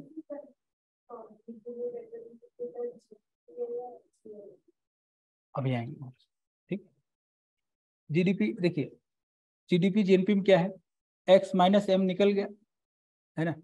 अगर जीएनपी आपका ज्यादा हो रहा तेजी, इट मीन्स कि आपकी इकोनॉमी ग्रो कर रही है तेजी से। जीडीपी तो इतना हो सकता है, बहुत सारा अमाउंट, पता लगा जितने फॉरेनर सब सारा पैसा लेके चलेगा, है ना? तो जीडीपी अगर बहुत तेजी से बढ़ रहा है, ये आई थिंक यूपीएससी पीटी 2013 पूछा गया है, आप देखेंगे उसमें एक्स करके एक क्वेश्चन होगा, एक्स इकोनॉमी में इतना डेवलपमेंट होता है तो इट मीन्स कि कौन सा स्टेटमेंट करेक्ट है, इस तरीके से क्वेश्चन नहीं किया होगा आपने। देखिए 13 पीटी का क्वेश्चन है, चेक कर लीजिएगा, है ना? तो आप उसमें देखेंगे अगर जीएनपी ग्रो करेगा इट मीन्स कि हमारा वेलफेयर हो रहा है, हम लोगों का। और जीडीपी का साइज अगर ग्रो कर रहा है इट मीन्स कि जो फॉरेनर्स आए ना वो अपना पैसा लेके जा भी तो सकते हैं ना। अभी एक बार देख लेंगे, है ना? क्या यहाँ तक क्लियर हो रहा कुछ नहीं? अरे ठीक है, हाँ बताओ। अभी हो रहा है? हाँ बताइए, आपका नहीं डाउट कोई? किसका आपको बेटा डाउट है? अरे बेटा बिल्कुल नाम से NNP NDP, ना ना ना, अरे नहीं नहीं, अच्छा ठीक, इट मीन्स कि टाइम नहीं मिला रिवीजन का, है ना? अच्छा, जो एनसीईआरटी का सिलेबस है हम लोगों का, एक बुक मिली होगी और बुक पढ़नी भी होगी, शायद वो भूल गए होंगे, है ना? चलिए सारे फार्मूले एक बार बता देता हूँ। वो टेंशन मत लीजिए, है ना, आराम से। पहले 1 मिनट पानी वानी पी लीजिए, फ्रेश हो जाइए, है ना, फिर स्टार्ट करते हैं ना। देखो ये चैलेंज आपका नहीं, टीचर का भी है। ये बात अगर समझ जाएगी तो मुझे लगा मेरी मेहनत ठीक हो गई, है ना। चलिए फिर से देखते हैं एक बार, है ना। यहाँ पे कोई डाउट है? Factor cost and market price. अरे ये ठीक है ना? मतलब चेहरे इतने थके हो, सब ठीक है ना भाई? एनर्जी होनी चाहिए, मानता हूँ शाम हो गई है ना। लेकिन आप लोग यंग एज के, और हमारा देखिए एज पता चल रहा होगा, है ना। हम लोग ओल्डीज में आ गए, है ना। एनर्जी लेवल देखिए, ठीक है। अभी भी क्लास, मतलब एक क्लास है 1 घंटे की, करंट अफेयर्स, है ना। तो सोचिए रात में सोना होता है, मतलब 2 बजे के बाद ही सो पाती हूँ। आप 2 बजे कॉल करेंगे, मैं जागता मिलूंगा, है ना। क्योंकि क्या होता है, जीएस पेपर 3 में अभी दूसरी कोचिंग करा रहा हूँ, उसमें बहुत मेहनत। और आजकल पैटर्न थोड़ा चेंज हो गया, नए बच्चों को डायरेक्ट जीएस पेपर 3 में ले आते हैं। मैनेजमेंट तो डिसीजन ले लेता है। अब कोई बच्चा सो रहा, छोटा, मुझसे बर्दाश्त नहीं होता, बच्चा सो क्यों रहा, हालांकि सब्जेक्ट सोने वाला ही है ना। लेकिन एक चीज और है, ये देखिए, जैसे एलआईसी होता है जीवन के साथ, जीवन के बाद, इकोनॉमी भी क्या, सिलेक्शन के साथ, सिलेक्शन के बाद भी। घर चलाना है ना। कभी मेरा बजट करिएगा, मैं आपको बता दूंगा कि इकोनॉमी कितना जरूरी है। आपको प्यार हो जाएगा इकोनॉमी से। इसको लोगों ने मतलब ऐसे बना रखा है ना। देखिए मतलब जो चीज आप सीखेंगे आपके आसपास, फैक्टर कॉस्ट अगर समझ गए तो कल को स्टार्टअप कर सकते हैं। कि फैक्टर कॉस्ट और मार्केट प्राइस जितना ज्यादा डिफरेंस रहेगा वही तो प्रॉफिट है। तो बात ही नहीं समझ आ रही है ना। अवनीश ग्रोवर एक है, उसको बात समझो, थोड़ा तीखा बोलता है, आईआईटीएन है, असली जो भी है ना, अच्छी बात बोलता है। लोग उसको गाली वाली देते हैं, लेकिन वो ठीक है ना। भारत पे आई थिंक, है ना, भारत पे। तो ये सब्जेक्ट बहुत बढ़िया, ठीक है। तो फिर से लगी, है ना। मैथमेटिक्स जैसा है, देखिए सारे फॉर्मूले एक बार बता देता हूँ, फिर एक एक करके फिर से डिफाइन कर देंगे। टाइम का टेंशन मत लेना। देखिए जीडीपी में कोई फार्मूला नहीं बेटा, ये तो क्लियर होगा ना। ठीक है, जीडीपी में क्या याद रखना है? एक तो बेटा factor cost, market price, real GDP and nominal. इसमें कोई डाउट हो आप बताइए, इन चारों में। जीडीपी एट फैक्टर कॉस्ट समझ गए, जितना प्रोडक्शन होगा उसका फैक्टर कॉस्ट हम लोग क्या करेंगे, वो सब कैलकुलेट कर लेंगे, तो जीडीपी एट फैक्टर कॉस्ट हो जाएगी। और मार्केट प्राइस के हिसाब से तो क्या हो जाएगा, मार्केट प्राइस। रियल जीडीपी, अगर प्राइस पुराने वाले रखें तो रियल जीडीपी, नए वाले हैं, करंट ईयर वाले हैं, तो क्या हो जाएगा, नॉमिनल हो जाएगा। क्लियर है? अगला फॉर्मूला देखेंगे, फॉर्मूला नंबर 2। अगर आप एनडीपी, नेट डोमेस्टिक, यहाँ डोमेस्टिक की बात कर रहे हैं हम लोग, इसमें फॉरेनर्स भी शामिल हैं। ठीक है, जब भी आप डोमेस्टिक की बात करेंगे तो इसमें सैमसंग भी शामिल होगा और टाटा मोटर्स भी शामिल होगा। क्लियर है ना? बात आपको समझ आए बेटा? जब हम लोग डी, जहां पर भी डी मिल जाए, domestic, domestic boundary, it means कि सैमसंग भी पार्टिसिपेट करेगा एंड टाटा भी करेंगे। टाटा आपके, सैमसंग आपका नहीं, ठीक है। तो एनडीपी कैसे निकालेंगे? जीडीपी माइनस डेप्रिसिएशन, ठीक है ना। अब एनडीपी को आप कैसे कर सकते हैं? Eight factor cost and market price. Clear है? कर लेंगे, ठीक है। थर्ड वन, जीएनपी कैसे करेंगे? जीडीपी, हाँ प्लस माइनस, लेकिन माइनस लिख लीजिएगा इंडिया के टर्म में। निफा, नेट इनकम फ्रॉम एब्रोड, जो भी आपने बाहर से कमाया वो सब क्या हो जाएगा, माइनस हो जाएगा। अगेन जीएनपी को आप factor cost and market price दोनों पर कैलकुलेट कर सकते हैं। Next one, N N P, GNP, यहां पर देखेंगे एनएनपी में क्या है, हम लोग नेट निकालेंगे। नेट तो कैसे निकलेगा? GNP minus depreciation, GNP minus depreciation. Note कर लीजिए सारे फॉर्मूले। अब इसमें कोई डाउट हो, किसी फॉर्मूले को समझना हो बताइएगा, उसको डिटेल में डिस्कस कर देते हैं। आपको बेटा डाउट दूर हुआ, एनएनपी एंड एनडीपी डिफरेंस है, ठीक है। यहाँ पर क्या है, एन मतलब नेशनल, ठीक है ना, और यहाँ पे क्या था, डोमेस्टिक, ठीक है। तो यहाँ पर हम लोग इंडियंस को ही कंसिडर करते हैं, यहाँ पर क्या हो जाएगा, इंडियंस भी एंड फॉरनर्स भी रहेंगे। इन फॉर्मूलों को घर पे बार बार लिखना, ठीक है, तो एकदम क्लियर हो जाएगा।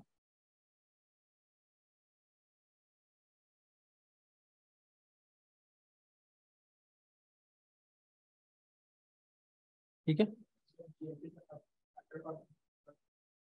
अभी बताओ।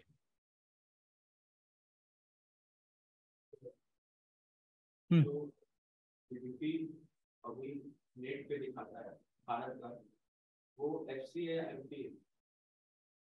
अच्छा देखिए, अब कहाँ पे किस पे देखा है वो मुझे बताइए। जो कैलकुलेशन जनरली होता है वो फैक्टर कॉस्ट पे होता है, ठीक है, हाँ ठीक है। तो लेकिन पता नहीं आपने कहाँ पे देखा है, अलग अलग मीनिंग होती है उसकी, ठीक है। जैसे जब बजट आप पढ़ेंगे तो जितने डेफिसिट बजट हमें करना है, एनसीईआरटी में है, फिजिकल पॉलिसी है, बजट है, तो बस ठीक है, बजट बताएंगे। हाँ बजट है। क्या आपको समझ आ रहा है कुछ? हाँ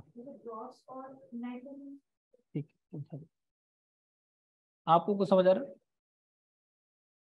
क्या सारे? निफा बेटा, नेट इनकम फ्रॉम एब्रॉड, मतलब आपने पूरी, मतलब वर्ड से देखिए इसका मतलब क्या है, ऐसे देखिएगा, सिंपल टर्म में देखिएगा। ये इंडिया है और ये आपका रेस्ट ऑफ वर्ल्ड, ठीक है, पूरी दुनिया की इकोनॉमी है। इन लोगों ने आपसे कितना पैसा कमाया किसी भी तरीके से, और आप कितना लेके आए, इसका नेट निकालेंगे, प्लस माइनस जो भी होगा वो होगा नेट, मतलब नेट इनकम फ्रॉम एब्रॉड, ठीक है ना। सपोज करो ये लोग हमसे $2000 अर्न करके लेके गए, हम कितना कर पाए, सिर्फ $500, तो नेट हमारा क्या हो जाएगा, निगेटिव हो जाएगा, $1500, इस तरीके से, ठीक है ना, ऐसे होता है।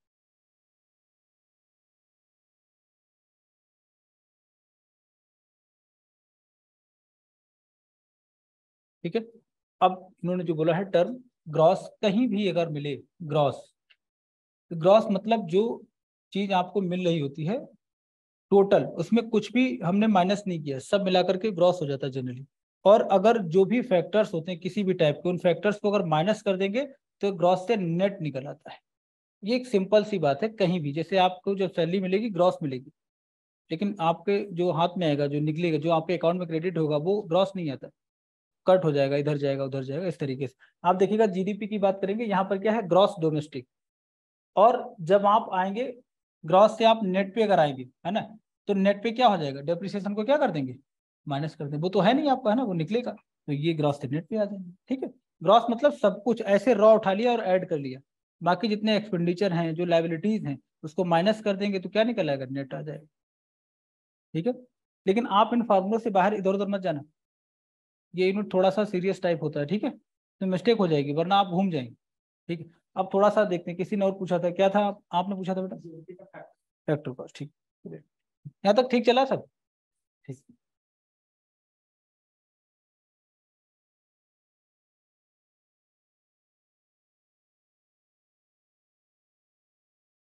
देखिए जीएनपी आपको निकालना है फैक्टर कॉस्ट, ठीक। तो क्या करेंगे, एक पॉसिबिलिटी ये है, जीडीपी अगर आपको फैक्टर कॉस्ट में ही पता है तो ठीक हो जाएगा, आसान हो जाएगा, कुछ दिक्कत नहीं, कुछ भी चेंज नहीं करना होगा, ठीक है। और माइनस क्या हो जाएगा आपका, निफा हो जाएगा। लेकिन सपोज करो अगर जीडीपी आपको दे रखा मार्केट प्राइस पर, देखिए अगर फैक्टर कॉस्ट पे तब तो ठीक है, कोई टेंशन नहीं, लेकिन अगर जीडीपी का वैल्यू किस पे है, मार्केट प्राइस, और आपको चाहिए क्या है, फैक्टर कॉस्ट, तब क्या होगा, आप देखिएगा जीडीपी ये मार्केट प्राइस पे दे रखा है, मतलब इसमें टैक्स है पहले से ही, ठीक है ना, तो इसमें क्या हो जाएगा, माइनस टैक्स हो जाएगा, है ना, और वहां माइनस टैक्स कर देंगे और प्लस में सब्सिडी कर देंगे और ब्रैकेट बंद, निफा हो जाएगा, इस तरीके से। आपको एक चीज याद रखना है इस पूरी यूनिट में, market price equal two factor cost plus tax, और भाई ये टैक्स मैंने बताया हुआ है इनडायरेक्ट टैक्स है, ठीक है, और माइनस में सब्सिडी, ठीक है। सब्सिडी का कॉन्सेप्ट क्या है, अगर कोई ऐसा प्रोडक्ट है जो पब्लिक वेलफेयर के लिए, या मतलब पॉवर्टी को कम करने के लिए है, या जो मतलब poor population of this country है उनके वेलफेयर के लिए है, तो उसमें सब्सिडी मैक्सिमम होती। जैसे आप देख किसान गरीब है ना, तो फर्टिलाइजर की जब आप बात करेंगे, market price equal two factor cost plus tax, है ना, और माइनस सब्सिडी। तो सपोज करो कि अगर किसी कंपनी ने, जैसे नैनो यूरिया, पूरी दुनिया में पूरे वर्ल्ड में सबसे पहले नैनो यूरिया का प्रोडक्शन इंडिया में ही हुआ, है ना, तो मान लिया उसका फैक्टर कॉस्ट आपका 1000 रुपीज, तो उन्हें पता है कि हमारा फार्मर 1000 पे नहीं कर पाएगा, तो हम फार्मर से टैक्स कितना लेंगे, उल्टा हम मतलब उनका वेलफेयर करने के लिए कुछ अमाउंट उनके अकाउंट में ट्रांसफर करेंगे। तो टोटल प्राइस क्या हो जाएगा, 1000 माइनस 400, तो ये हो जाएगा आपका 600। इस केस में आप देखेंगे factor cost is greater than market price. और जब भी ये कंडीशन आपको मिली तो समझ लेना जो प्रोडक्ट है ना उसका एक ही ऑब्जेक्टिव है, वो क्या है, पब्लिक वेलफेयर। बात समझ आई। ये फॉर्मूला होता है इस तरीके। एलपीजी गैस सिलेंडर, अब सब्सिडी 0 है, पहले क्या था, सब्सिडी मिलती थी ना। और आईफोन लेने जाएंगे तो उन्हें पता आईफोन से वेलफेयर की कोई मतलब वो नहीं है ना। आईफोन कौन परचेज करेगा, जिसके पास वेलफेयर हो गया है, उस चीज का कल्याण हो गया ना, सब कुछ बढ़िया चल रहा, तभी ना आईफोन खरीदेंगे, पैसा है। तो आईफोन पर सब्सिडी मिलेगी या नहीं मिलेगी, नहीं। आईफोन के केस में क्या हो जाएगा, tax maximum, subsidy tending to 0, तो मार्केट प्राइस क्या हो जाएगा, ग्रेटर देन फैक्टर कॉस्ट। नहीं समझ आया क्या चल रहा है, सब ठीक है ना। हाँ, लग रहा कि नहीं ठीक है, मतलब सर अब माफ करिए, है ना। आर्टिकल 21 मेरा भी है। अब बस थोड़ी सी मेहनत और है कि नेशनल इनकम तक पहुंचना है, और फिर कैलकुलेशन के 3 मेथड्स वो जानने हैं। क्या आपको समझ आ रहा है बेटा, क्या समझ आया, समझ आया। टेस्ट भी लूंगा एक दिन, ठीक। एनएनपी को जीडीपी के फॉर्म में लिख सकते हैं, किसी को किसी में रखिए, वैल्यू मैथमेटिक्स जानना है ना, इक्वेशन सॉल्व करनी है। क्योंकि दोनों में डिफरेंशिएशन है। किसी को किसी में डालिए, एक्स की वैल्यू निकाली, वाई में डाल दी, क्या दिक्कत है ना। सीसेट पास करना है ना, प्रैक्टिस यहीं करिए, है ना। हाँ, कुछ भी दे रखा हो, एनएनपी दे रखा हो, उसको कहीं डालिए, क्या दिक्कत, ठीक है। कैलकुलेशन आता है, फॉर्मूले पूछ लेता है, जीएनपी की वैल्यू क्या होगी, फॉर्मूले देखें। जैसे अभी आप देखेंगे यूपीएससी में फॉर्मूला तो नहीं पूछा, एक स्टेट पीसीएस का एग्जाम हुआ था, उत्तराखंड पीसीएस। अभी आप देखेंगे उत्तराखंड का जो सबसे लेटेस्ट पीसीएस का हुआ, उसमें जीएनपी फॉर्मूला पूछ लिया डायरेक्ट, तो अगर आपको आता है आप कर लीजिए, ठीक। यूपीएससी ने factor cost and market price को बैलेंस करा लिया, वो थोड़ा सा सिंपल तो नहीं पूछेगा, है ना। तो यही फॉर्मूला काम आएगा, market price equal two factor cost plus tax minus subsidy, ठीक है। देखो एक काम और आप लोग करिएगा, यहाँ पे जो एनसीईआरटी पढ़ने आया, टारगेट एक ही है, अगले साल 14 फेब को चुनाव करना होगा, यूपीएससी फॉर्म भरें या बाकी फॉर्म भरें। 14 फरवरी को दिन चुना गया है, जिंदगी का अहम फैसला आपको लेना है अगले साल। यूपीएससी फॉर्म भरने की डेट क्या है, 14 फेब, पता होगा। आई थिंक 3 मार्च लास्ट है मेरे ख्याल से, या 13 मार्च ऐसा कुछ। तो सभी को वहीं जाना है। सही तरीके जाने का क्या है कि आप 13 से अभी तक हर सब्जेक्ट के जितने भी प्रीवियस क्वेश्चन पेपर्स हैं वो सब कर डालो, हो या ना हो। बेनिफिट क्या होगा, आपको अंदाजा लगेगा कि नेचर ऑफ क्वेश्चन किस टाइप से पूछ रहा है भविष्य। इस बार जितनी भी टेस्ट सीरीज थी मार्केट में, लोगों ने 30,000 देके किया, 20,000, 25,000 दे रहा है, हर टीचर चिल्ला रहा है यूट्यूब पे, यही करो यहीं से होगा सत्यानाश, ये नहीं बताया, है ना। हर आदमी टूट पड़ा, आप देखिए ना, रियलिटी है ना। और मैं आपको फिर बता रहा हूँ, यूपीएससी तभी होगा जब आप बुक्स को रंगेंगे, पढ़ेंगे लाइन पे, मतलब बड़ा मेहनत का काम होता है, इतना आसान नहीं है और इतना टफ नहीं। जो अपने आप को मेंटेन कर ले जाएगा ना एक लाइन में, उसका सिलेक्शन होगा। बाकी लाखों लोग आते हैं, सक्सेस रेशियो बहुत ही पुअर है यूपीएससी। रीजन क्या है कि लोग समझते ही नहीं। भाई आप बताइए, अगर आप डॉक्टर हैं और आपको मरीज मतलब वही नहीं पता कि क्या दिक्कत है, क्या मेडिसिन देंगे, उल्टा सीधा देते रहेंगे और उसका कल्याण हो जाएगा। समझ आई बात नहीं। तो आप सोचिए, टेस्ट सीरीज ज्वाइन करिए, मना नहीं कर रहा हूँ, जो आपको अच्छी लगे, लेकिन उससे पहले यूपीएससी के क्वेश्चन पेपर रटे होने चाहिए। आप मुझे दे दीजिए, मैं बता दूंगा किस सन में आया हुआ। मैक्सिमम 1 साल को ऊपर नीचे हो जाएगा। 14 वाला हो सकता है मैं 14 बता जाऊँ, 15 वाला इधर उधर हो जाए, है ना। सर अभी समझ नहीं आता, हम यदि पढ़ते हैं तो क्वेश्चन समझ नहीं आता। आप समझ के पढ़ते नहीं ना, क्वेश्चन समझ के पढ़िए। जैसे हिस्ट्री, कोई एक सब्जेक्ट ऐसा होगा जिसमें आपकी अंडरस्टैंडिंग होगी, एक तो होता है सबकी लाइफ में, ठीक है ना। मान लिया पॉलिटी आपको अच्छे से समझ आती है तो पॉलिटी पढ़ी, हिस्ट्री पढ़ी, ठीक है ना। और बाकी एक क्वेश्चन जैसे मैंने आपको होमवर्क दिया था कि मॉनेटरी पॉलिसी के क्वेश्चन करिए, अगर आप सीरियस स्टूडेंट है तो रात में घर पे गए होंगे, किया जरूर होगा और आपको लगा होगा हाँ ना ठीक है ऐसे आएगा तो ऐसे हम कर ले जाएंगे, कॉन्फिडेंस मिला होगा। आज जाना जीडीपी जीएनपी जितने क्वेश्चन हैं वो करना, ठीक है ना। तो धीरे धीरे ये देखिए ये प्रोसेस है, स्टेप बाय स्टेप चलना होगा। और ऐसा मत सोचिए एनसीईआरटी पढ़ रहा हूँ, मैं तो मेरे दिमाग में नहीं एनसीईआरटी पढ़ा रहा हूँ, मैं तो आपको एज ए जीएस पढ़ा रहा हूँ। और एकदम ओपन चैलेंज है कि जो आप क्लास ढंग से करेंगे तो क्वेश्चन आपका पीटी का नहीं रुकेगा, गारंटी में लेता हूँ, ठीक है ना। मेंस की बात अलग है ना, उसमें थोड़ा सा उसका डायमेंशन अलग होता है, ठीक है। तो मतलब लेकिन थोड़ी मेहनत करनी पड़ेगी अब। और इकोनॉमिक्स एकदम मतलब आप इस पर फेथ कर सकते हो 100%। अगर समझ आ गया तो एग्जामिनेशन में मुस्कुराओगे, वरना भी मुस्कुराओगे, है ना। इस बार देखिए क्वेश्चन मतलब ठीक थे इकोनॉमी वाले, सीधे क्वेश्चन, सर एकदम इधर उधर नहीं किया उन्होंने। आपको अगर आता है आप कर ले जाएंगे, नहीं आता है तो बस मुस्कुराएंगे। और ऐसा नहीं अजीब सा नहीं होगा, नहीं मुझे आता है ये आता है लेकिन ये नहीं आता, ऐसा कुछ नहीं, बड़ा सिंपल सा है। अगर आता है तो मुस्कुराएंगे, नहीं तो बस ठीक, पढ़ाई नहीं, बात खत्म हो गई, ठीक है ना। हिस्ट्री तो कितनी मेहनत कर लो फंसा देता है, इस बार फिर फंसाया। और सुप्रीम कोर्ट में किसी ने केस कर दिया, बच्चे ने देखा होगा ना, सी सेट का। हाँ, सी सेट गलत है, लेकिन ये गलत है। आप देखिए सी सेट में क्या ये क्वेश्चन पूछना चाहिए आप, मतलब इसके लिए सीजीएल का एग्जाम होता है, वहां से बच्चे आप लेके आइए। अब यूपीएससी में असल में पता नहीं क्या है, कैसे लोग बैठे हुए हैं, है ना, मतलब नालायकपन की हद है। ऐसा क्वेश्चन पेपर आपने बना दिया सी सेट का, क्या मतलब। जीएस तब भी समझ आता है, जीएस में आप कितना भी कुछ करिए बच्चा बताएगा, पढ़ेगा, कंपटीशन है। मैथमेटिक्स में आपने मतलब लेवल कितना भयंकर बढ़ा दिया, एडवांस मैथमेटिक्स,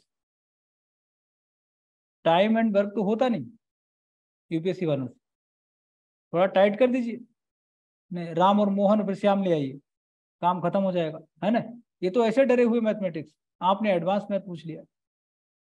तो ये आपको मेहनत करने के लिए बोल रहे हैं, थोड़ा मेहनत करिए, दिसंबर से मैथमेटिक्स पर काम करना स्टार्ट कर दीजिए, ठीक है।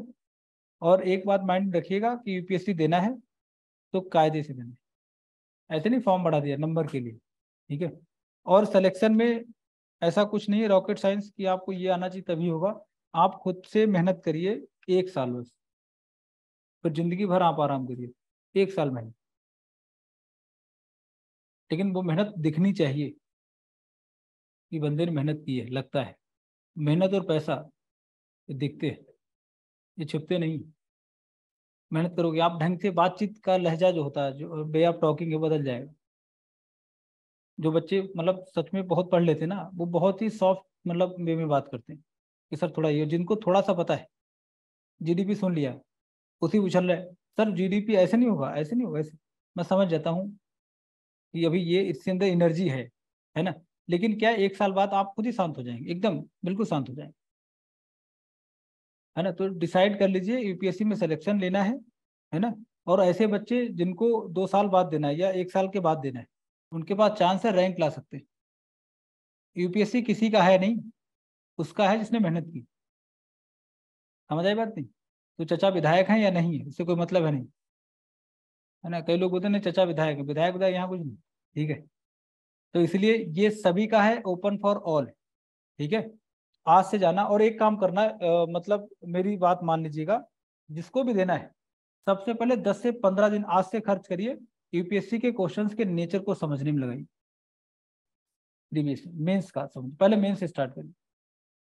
कुछ ना समझ आए क्वेश्चन पढ़िए, पूछा क्या है और क्यों पूछा भाई हमसे, भारत में पॉवर्टी के कारण क्या है, क्या रीजंस हैं जिससे हम लोग इतने पुअर होते जा रहे हैं। आप देखिए क्या इसकी नीड क्या है, उस पर खुद से बातचीत करिए। 10-15 दिन के बाद यूपीएससी आपके दिमाग में आ जाएगा, सेट हो जाएगा। तो थोड़ा सा क्या करेंगे, नेचर जो है ना प्लानिंग का आपका, वो थोड़ा सा एग्रेसिव कर लीजिए। एग्रेसिव मतलब क्या होता है कि मतलब कुछ लोग बड़े पीसफुली तैयारी करते हैं, ठीक है आज पढ़ ले कल कर लेंगे, नहीं, आज ही करना है, ठीक है ना। जो सैनिक नहीं काम करता है बॉर्डर पे, एकदम तैनात बढ़िया, तो ऐसे ही आपको रहना है 1 साल तक। उसके बाद सीधे आप न्यूज़पेपर मिलोगे और ऐसे आपका वेलकम करेंगे, आप आएंगे मैं वेलकम कर रहा हूँ, और आप बोल दे रहे हाँ सर ने मुझे पढ़ाया था, बस मैं चला जाऊंगा सुन के, है ना। यही होता है जनरली, ये होता है टीचर का लालच, यही है। ठीक है, तो मेरा बेनिफिट ये है कि भाई आपका सिलेक्शन हो जाएगा तो किसी चैनल पे आके बोल देना, तो मैं बोलूंगा ये मैंने पढ़ाया था। जैसे बिहार का लड़का था 54 रैंक, है ना, मुकुंद ठाकुर, है ना, फर्स्ट अटेम्प्ट में, मधुबनी जिला का है, तो मेरा स्टूडेंट है, तो प्रॉपर मेरा है, मतलब है ना, उसमें ये नहीं कि खरीदा गया है, खरीद पाएंगे नहीं, आप जानते हो, है ना। भाई कौन खरीदेगा, है ना। प्रॉपर 100% मेरा तैयार किया हुआ, उसने बोला भी, तो यही प्राइस केरल में है अभी, है ना। तो ऐसे आप लोग जाएंगे, तो यही लालच है टीचर का, है ना। तो थोड़ा सा लग जाओ अच्छे से, और बाकी जो भी देखिए मेंस में पहुंचाने की गारंटी मेरी, मतलब है ना, मेंस तक पहुंच जाओगे, इंटरव्यू संभाल लेना। ठीक है, बस बाकी आसान हो जाता है, लेकिन यह है तब तक हीरो नहीं बनना। कई लोग हीरो बन जाते हैं 2 महीने बाद, अरे सर मैं खुद देख लूंगा, तो फिर उसकी गारंटी नहीं, 1 साल तक बिल्कुल कायदे में, और फिर सिलेक्शन ना हो तो बताना कि सर पीटी भी नहीं हुआ, ऐसा होगा ही नहीं, आप मेन से पहुंचो। ठीक है, तो एनर्जी के साथ लग जाइए। ठीक है, चलिए स्टार्ट करते हैं। जीडीपी की बात करें तो ये फॉर्मूला समझ आए। अब देखिए ये सब इतनी सारी कहानी हम लोग क्यों करते क्या है ना। जीडीपी से बेनिफिट क्या है, जब भी world bank, IMF, Asian Development bank, और आजकल ब्रिक्स बैंक, ब्रिक्स बैंक को बोलते हैं न्यू डेवलपमेंट बैंक, करेक्ट है ना, ये सब रैंकिंग करते हैं। ठीक है ना, और इनकी रैंकिंग से क्या होता है कि कंट्री में इन्वेस्टमेंट का साइज बढ़ता है, एफडीआई वगैरह आएगा, फॉरेन करेंसी आती है। ठीक है, ये बेनिफिट किससे होता है, जीडीपी से। जब आप जीएनपी की बात करें, बात समझ आए, इससे क्या होगा, ये रैंकिंग होगा, वर्ल्ड बैंक रैंक देगा, आईएमएफ हो गया, Asian Development Bank, BRICS Bank, इसको क्या बोलते हैं, न्यू डेवलपमेंट बैंक। ठीक है, सेकंड, जब आप जीएनपी की बात करते हैं, जीएनपी मतलब क्या है, जीडीपी, जीडीपी इसमें इंडिया का, चाइना का सारे लोग हैं, लेकिन जीएनपी में क्या हो जाएगा, माइनस निफा, मतलब वो लोग चले गए। अगर किसी कंट्री का जीएनपी ठीक है, इट मीन्स की internal condition of the economy, ठीक है ना, वो आपकी बेहतर है। इससे क्या निकालेंगे,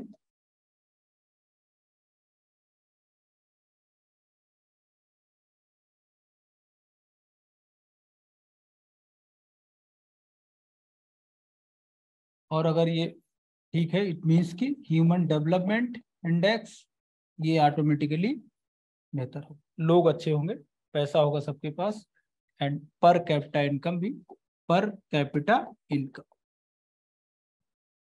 ठीक है, ये सब नोट कर लीजिएगा प्लीज, दोनों में ये डिफरेंस। अब किसी ने कुछ पूछा था दोनों को लेके, आपने कुछ समझ आया क्या है डिफरेंस दोनों में, क्या क्वेश्चन था आपका।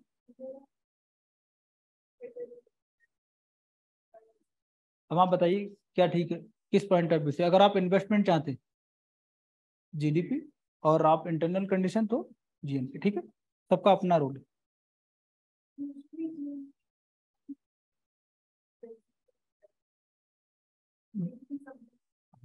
बेटा इंटरनेशनल जब भी डिस्कशन होता है, जब प्रेजेंटेशन किया जाता है ना, तो जीडीपी ही दिखाती है।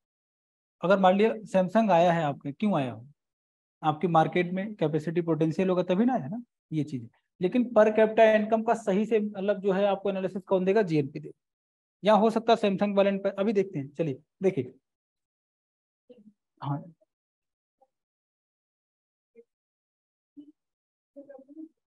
अभी बताएं, वो दोनों से नहीं करते हैं, है ना। National income, NNP eight factor cost, ये आपका एनआई होता है, और इसको डिवाइड कर देंगे टोटल पॉपुलेशन, जो आएगा per capita income. Sir human development index जो है वो सिर्फ इकोनॉमी से ना, रिलेवेंट सोशल वेलफेयर, बहुत होता है। सारी चीजें तभी कर पाएंगे जब आपके पास पैसा हो। ठीक है ना? इसीलिए इसको आप इसी सब्जेक्ट में पढ़ते हैं, एचडीआई, इकोनॉमी में।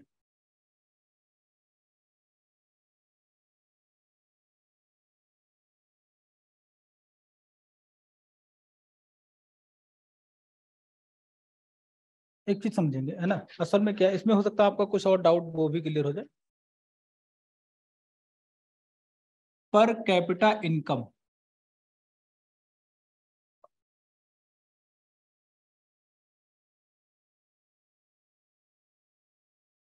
ये भी आपको एक्चुअल डेटा नहीं देता है।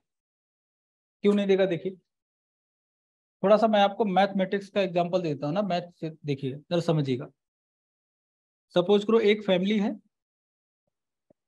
और इस फैमिली में टोटल मेंबर्स अभी हैं 5 और यहाँ पर एवरेज एज मान लिया इनकी 20 ईयर्स, ठीक है 20 ईयर्स। तो मतलब कैसे देखिएगा 1 2 3 4 5 मेंबर्स है, एवरेज एज कितनी है 20 ईयर्स। इट मीन्स कि इनका भी 20 ईयर्स है, सभी का कितना है 20 है, यही तो होता है ना एवरेज है। यहाँ पर छोटा बच्चा है जिसकी एज 1 ईयर है, लेकिन वो क्या हो जाएगा एवरेज निकालेंगे तो उसके भी कितने हो गए 20। तो पर कैपिटा इनकम अगर कंट्री की सपोज करो 1 लाख रुपीज है, तो इसमें अंबानी की भी इनकम कितनी है 1 लाख, और गांव में रहने वाला जो बुधाई है उसकी भी इनकम कितनी है 1 लाख। बुधाई ने देखा नहीं 1 लाख होता क्या, लेकिन ऑन पेपर्स कितनी इनकम है उनकी, और अंबानी ये सुन के ही बेहोश हो जाएंगे, इनकम 1 लाख, समझ आए बात नहीं। लेकिन क्या है पर कैपिटा इनकम में चलता है। अब जरा देखिएगा, जैसे मान लिया अडानी की इनकम बहुत तेजी से बढ़ी, उसका इम्पैक्ट पड़ा कि कंट्री में सबकी इनकम बढ़ गई। जैसे मान लिया इस फैमिली में अगर नाना जी आ जाए, मैथ में क्वेश्चन देखे होंगे, नाना जी आ गए तो एवरेज एज जो है वो कितनी हो गई 25। इसमें सबका रोल नहीं, किसी का रोल नहीं, रोल किसका है नाना जी का है। नाना जी के आने से सारे 5 साल और ज्यादा बड़े हो जाएंगे क्या, नहीं होंगे ना। तो मतलब क्या है नाना जी ने क्या किया अपने हिस्से के 5 ईयर्स, अभी ये 20 में है ना, तो नाना जी ने 5 इन्हें दिया, 5 इन्हें दिया, 5 इन्हें दिया, 5 इन्हें, 5 इन्हें, तो टोटल कितना हो गया, नाना जी ने कितना डोनेट कर दिया 25, और अपना भी मेंटेन किया 25। तो बड़ा कौन था, नाना जी 50 साल के थे जो घर में आ गए, जिनसे क्या हुआ सबकी एज बढ़ गई। तो अगर अडानी लाए 20,000 करोड़ का बेनिफिट, वो सब में डिस्ट्रीब्यूट हो जाएगा ऑन पेपर्स, ऐसे नहीं डिस्ट्रीब्यूट होगा, ठीक। 15 लाख अभी आया नहीं है ना। तो मतलब क्या है पर कैपिटा इनकम भी एक्चुअल में कंडीशन नहीं बताता है कि लोग मतलब किस तरीके। जैसे आप देखेंगे गोवा एंड सिक्किम की per capita income near by 5.5 lakh, करीब करीब है ना, 5.5 लाख, सबसे ज्यादा यही दोनों कमाते हैं दोनों स्टेट। और मिनिमम बिहार 50,000। क्या बिहार में सबकी इनकम 50,000? नहीं, ठीक है बात समझ आई। लेकिन हाँ आपको कंडीशन एवरेज पता चलेगा कि एवरेज अगर 50,000 है इन बिहार, इट मीन्स कि वहां पर बहुत सारे लोग ऐसे होंगे जिनकी इनकम 50 से भी कम है। 10,000 भी एक साल में मतलब नहीं कमा पाते बहुत सारे लोग ऑन पेपर्स, मतलब लीगल इनकम की हम लोग बात कर रहे हैं। तो यहाँ पर क्या कर गवर्नमेंट क्या करती है, इस डेटा से क्या होगा, एक तो वर्ल्ड बैंक बोलेगी कि इंडिया की कंडीशन क्या है, और हमारी गवर्नमेंट ऑफ इंडिया ये वेलफेयर जैसी स्कीम वगैरह चलाएगी, ये सब होता है ताकि जो लोग आए। इसलिए कंडीशन क्या होती कि बिहार में एक स्कीम आएगी है ना, उसमें ये होगा कि जो लोग पर डे कुछ अमाउंट चेक करेंगे 200 से कम कमाते हैं उनको बेनिफिट मिलेगा। इट मीन्स कि जो 50,000 वाले हैं उनको थोड़ा सा ऊपर लाया जाएगा। जैसे बीपीएल एक पैरामीटर है, बिलो पॉवर्टी लाइन, जो लोग गरीब हैं उनको वेलफेयर के लिए कुछ दिया जाएगा। तो पर कैपिटा इनकम से क्या आपको एक्चुअल कंडीशन तो नहीं पता चलती है, लेकिन क्या करना है ताकि सभी लोग क्या जाए थोड़े से ऊपर आए वो आपको पता चले। लार्जेस्ट इकोनॉमी रिचेस्ट नहीं होती, वर्ल्ड बैंक का स्टेटमेंट है कि जो लार्जेस्ट इकोनॉमी जरूरी नहीं कि वो रिचेस्ट हो। जैसे इंडिया का जीडीपी आप देख रैंक कितना है, 3rd एंड 5th रैंक, मान लिया 5th रैंक हमारा है, क्या हम 5वें रैंक के हैं। कतर से अमीर हमारे लोग रहते हैं, कतर में जाएंगे जितना शेख है सब बहुत अमीर है, लेकिन उनका जीडीपी हमसे क्या है बहुत छोटा। जैसे आप देखिएगा एक फैमिली है, इसे यहाँ पे टोटल मेंबर्स 10 है और इनकी इनकम क्या है पर डे 2,000 रुपीज। दूसरी फैमिली अगर मैं आपको ऐसे बताएं इनकी इनकम सिर्फ क्या है 1,000 रुपीज, तो आपको लगेगा अमीर कौन है, फैमिली ए अमीर है, बी क्या है पुअर। लेकिन एक्चुअल कंडीशन देखिए कि यहाँ पर सिर्फ 4 लोग, एक बंदे को कितना पड़ेगा, और यहाँ पर अमीर कौन है बी वाले, रिचेस्ट कौन हो जाएगा। ह्यूमन डेवलपमेंट कहाँ का बेटर होगा बी का, ठीक है ना। ह्यूमन कैपिटल यहीं पे बेटर, बेसिक इंफ्रास्ट्रक्चर यहाँ पर होगा। लेकिन टोटल साइज क्या है, तो ये इंडिया है हमारा है, पैसा बहुत कमाते हैं लेकिन इतने लोग हैं वो पैसा कम पड़ जाता है, ठीक है। तो जीडीपी से सब कुछ आपको नहीं पता चलता, बट हाँ प्लानिंग करनी होती गवर्नमेंट को, उसमें हेल्प मिलती। ठीक है, बाकी जब हम लोग बजट करेंगे तो फिर से वापस आएंगे। ठीक है, अब देखिए कैलकुलेशन का मेथड, उससे पहले एक कॉन्सेप्ट है GBA, है ना। अब ये क्या है, इसको जरा समझ लीजिएगा। नाम सुना होगा आपने, ग्रॉस वैल्यू एडेड। तो क्या है ये वैल्यू एडेड? एग्जाम्पल इसमें बेकर का होगा, एक फार्मर का होगा, वीट प्रोडक्शन में बेकर का होगा। ठीक है, तो इसको हम थोड़ा सा उसको भी देख लेते हैं, है ना, आप जरा समझेंगे। जैसे मान लिया, उसी की बात कर लेते हैं, एक किसान है, उसने वीट का प्रोडक्शन किया, और सपोज करो, इसी के बुक का डेटा ले लेता हूं, है ना, 100 रुपीज का प्रोडक्शन इसने किया है गेहूं का। तो फार्मर ने एक्चुअली में जो वैल्यू एडिशन किया है, ये मंडी में गया, इसने अपना वीट सेल किया, मतलब जाकर के गेहूं सेल करके आया, इसको कितना मिला, 100 रुपीज। तो एक्चुअल में इसने वैल्यू एडिशन भी कितना किया, 100 रुपीज का ही किया, 100 मिल गया। अब इससे कोई बेकर आएगा, वो ब्रेड वगैरह बनाएगा, और उसने ब्रेड बनाया, मान ली उसने ब्रेड बना दिया, और ब्रेड जो सेल करने गया वो 200 रुपीज में ब्रेड सेल हुआ। सपोज करो कितने में सेल हुआ, 200। अच्छा, डेटा 50 रुपीज में रहा हूँ ना, बट इसे आप समझ लीजिएगा, है ना, कॉन्सेप्ट समझिएगा। तो बेकर ने क्या किया है, उसे पता है कि 100 रुपये, 100 रुपीज तो इसी में ऐड है ना पहले से। आपको एक एग्जांपल याद आ रहा होगा, हमने जब लिया था ना गेहूं का, इस तरह बीट का, है ना, वो सब।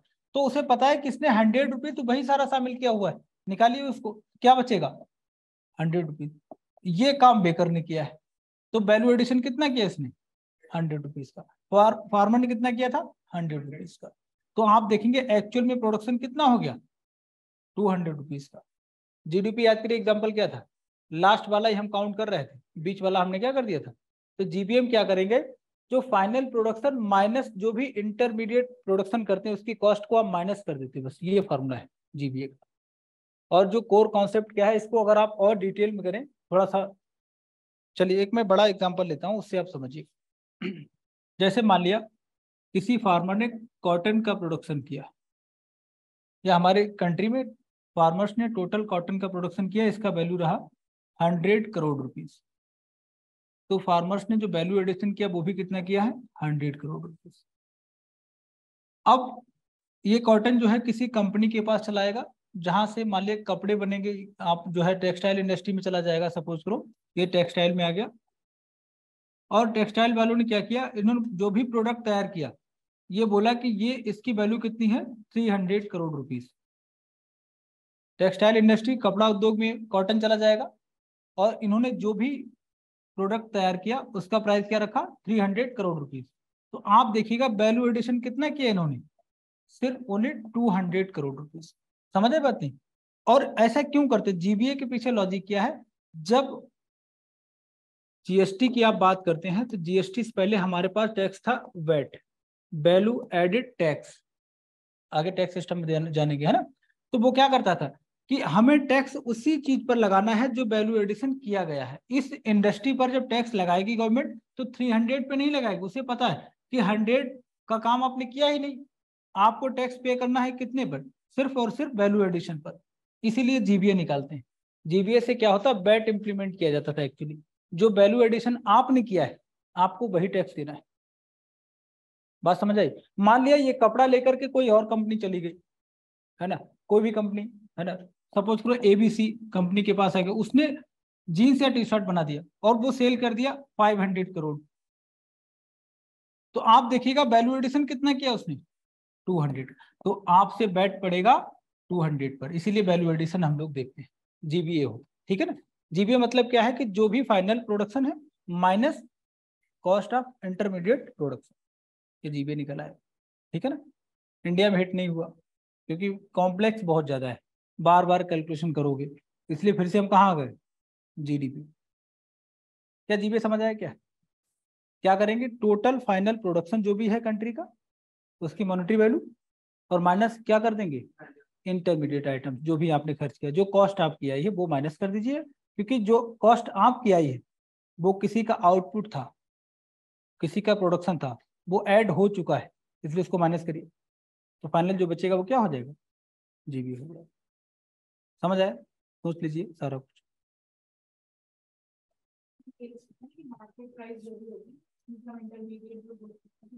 बट प्राइस तो कुछ भी कर लीजिएगा, ठीक है ना। कोर बात जो कोर कॉन्सेप्ट क्या वो समझ लीजिए, टोटल फाइनल मॉनेटरी वैल्यू जो रहेगी उससे minus cost of intermediate product. समझ आ रहा कुछ ज्यादा टेक्निकल हो गया आज, मेहनत हो गई। आपको समझ आ रहा है बेटा? नहीं जी भी नहीं समझ आया ना? क्या होता है?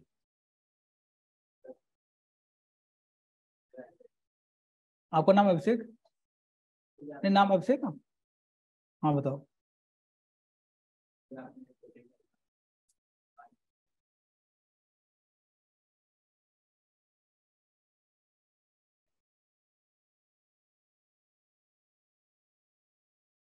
हाँ समझ आया ना?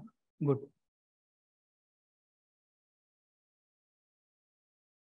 आपका नाम याद हो गया? जिसका नाम याद हो जाता है उसकी कुंडली में बैठ जाता हूँ। जनरली ऐसे सब नीचे देखने थे, क्वेश्चन बताओ सब नीचे देखने लगे। इसका नाम याद है कोई फंसता है ना? ठीक है, कुछ समझ आया, आगे बढ़े चलिए।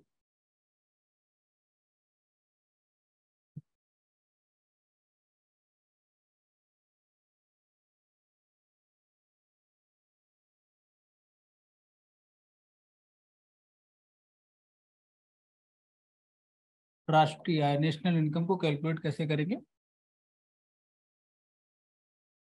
प्रोडक्ट मेथड,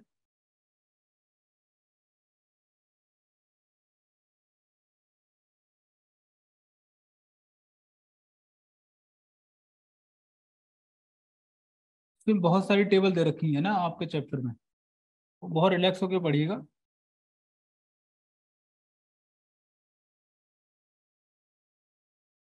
और मेथड्स ज्यादा मत पढ़िए, इन्होंने बहुत ज्यादा बच्चे देखिए, 12th वाला बच्चा क्या पढ़ेगा उसी तरीके दे रखा है ना।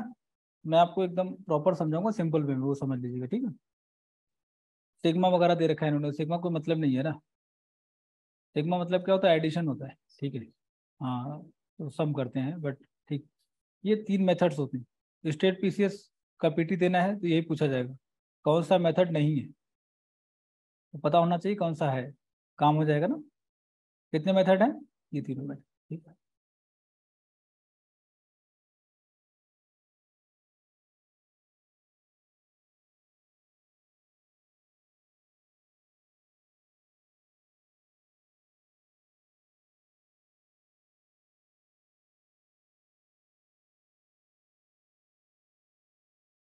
नंबर 1 लिखिए, प्रोडक्ट मेथड।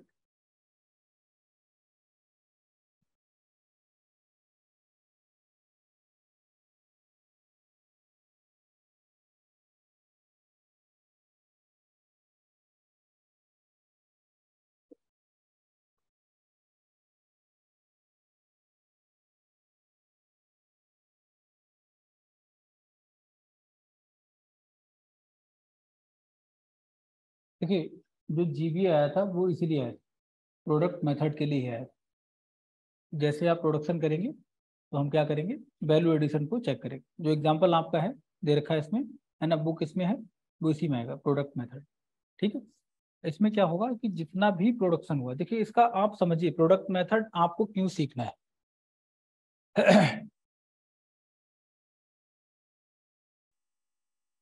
आप किसी इकोनॉमी में प्रोडक्शन करते हैं और प्रोडक्शन गुड्स का होगा या फिर सर्विसेज, क्लियर है ना? क्लियर है। और प्रोडक्शन में याद रखेंगे फाइनल गुड्स एंड सर्विसेज को ही हम काउंट करते हैं, ये आपको पता होगा, ठीक है।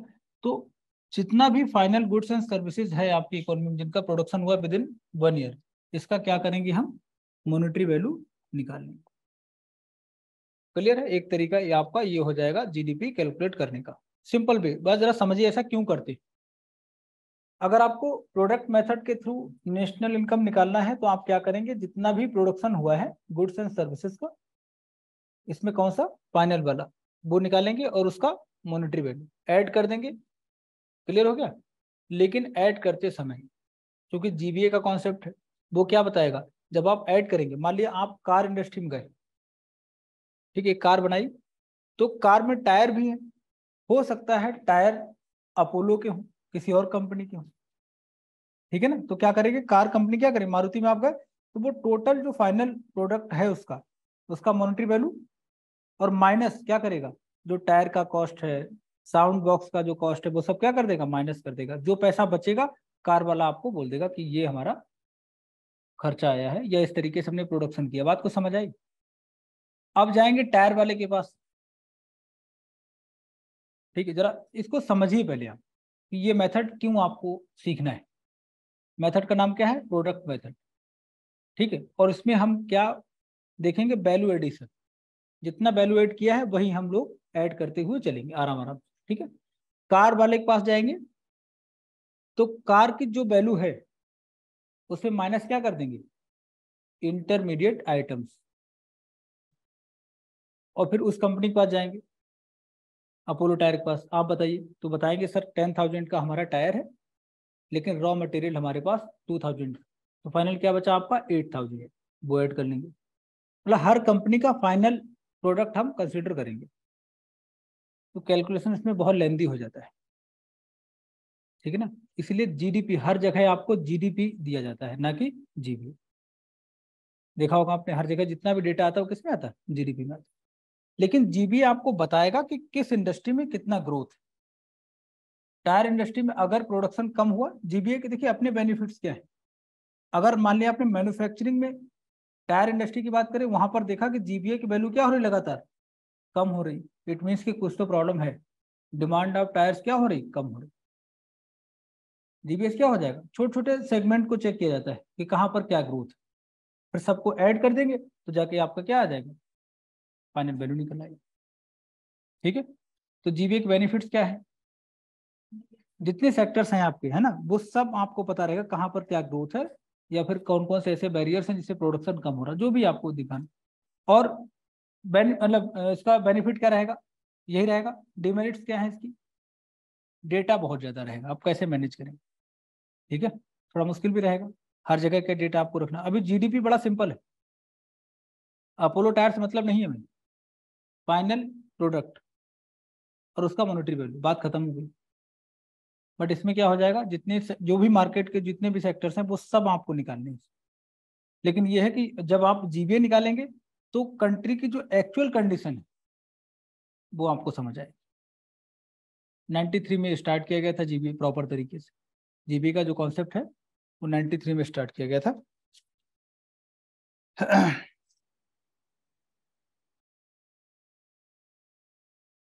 क्या समझ आए, जैसे मान लिया अगर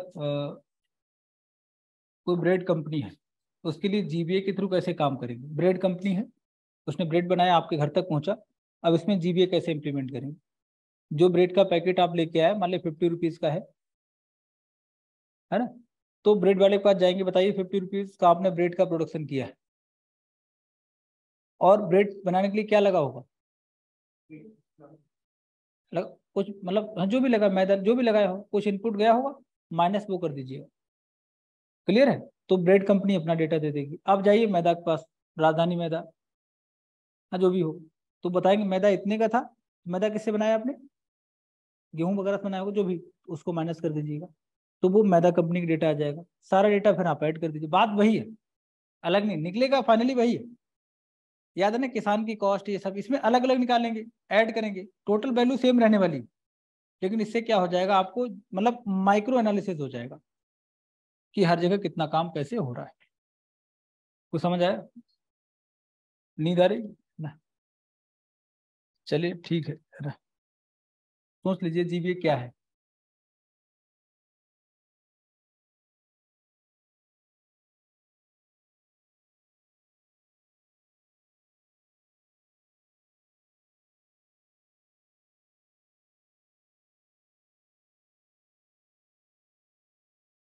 जो आप जीएस में पढ़ेंगे थोड़ा सा एक दो टर्म और ऐड हो जाएगा जीबीए का, है ना, बेस रेट वगैरह आ जाएगा इस तरीके से, ठीक।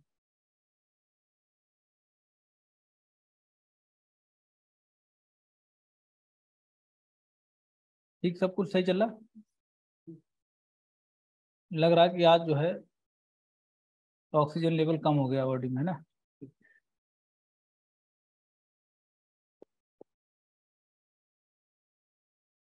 अगर इनकम मेथड करें तो कैसे होगा? कंट्री में किसी भी तरीके से जितनी इनकम होती है सबकी ऐड कर दो। पहले सोचिए, अभी लिखाऊंगा इसका। इनकम का प्रॉपर फार्मूला है, जीबीए का फार्मूला नहीं, इसको समझना होता है। इनकम मेथड का फार्मूला है। तो इनकम मेथड डालिए, ठीक, इससे आपको और समझ आएगा। इनकम मेथड लिखिए।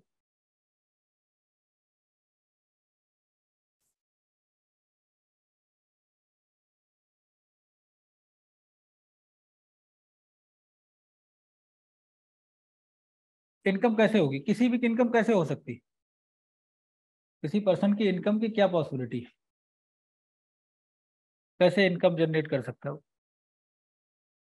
काम करेगा तो सैलरी या जो भी वेजेस मिलेगा कुछ, है ना। दूसरा मेथड रेंट, कुछ भी किराया पे दे दिया। और प्रॉफिट। और एक मेथड और, इंटरेस्ट, पैसा बांट दिया। इसके अलावा और कुछ नहीं है। या कोई और मेथड है? नहीं, ये मेथड है ना इनकम। और कुछ है? इनकम ऐसे कर सकते हैं ना भाई। देखिए जरा कैसे, बुक में दे रखा होगा।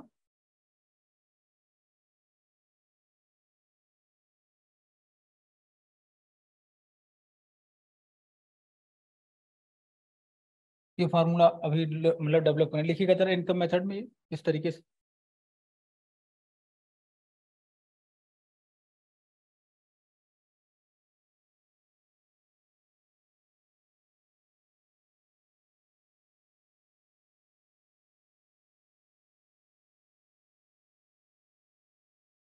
पूरे कंट्री में जितने भी लोग हैं,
ठीक है। चलिए देखिए, जब भी पूरा सबका सम कर लेंगे और यही आपका क्या निकल आएगा, जी डी। एक मेथड ये भी है, ठीक। जीडीपी निकालने, मतलब जीडीपी मतलब नेशनल इनकम, सॉरी जीडीपी नहीं, मतलब नेशनल इनकम लिखिएगा। नेशनल इनकम एक इस तरीके से निकल आएगी, है ना। अब इसमें क्या है देखिए, प्रॉफिट मीन्स क्या? प्रॉफिट कैसे होगा? किन लोगों को प्रॉफिट होगा? जो इन्वेस्टमेंट करेगा, है ना। क्लियर है ना। और अगर कंट्री में जो नेशनल इनकम है उसमें प्रॉफिट का रेशियो तेजी से बढ़ा है, इट मीन्स कि मार्केट में इन्वेस्टमेंट क्या हुआ, बढ़ा। तो इस पे आपको ध्यान देना है कि जहां पर चेंज होगा किस टाइप का चेंज है, उसका इम्पैक्ट क्या पड़ेगा, ठीक है। दूसरा, अगर इंटरेस्ट का, तो यहाँ पर आपको मतलब समझना होगा।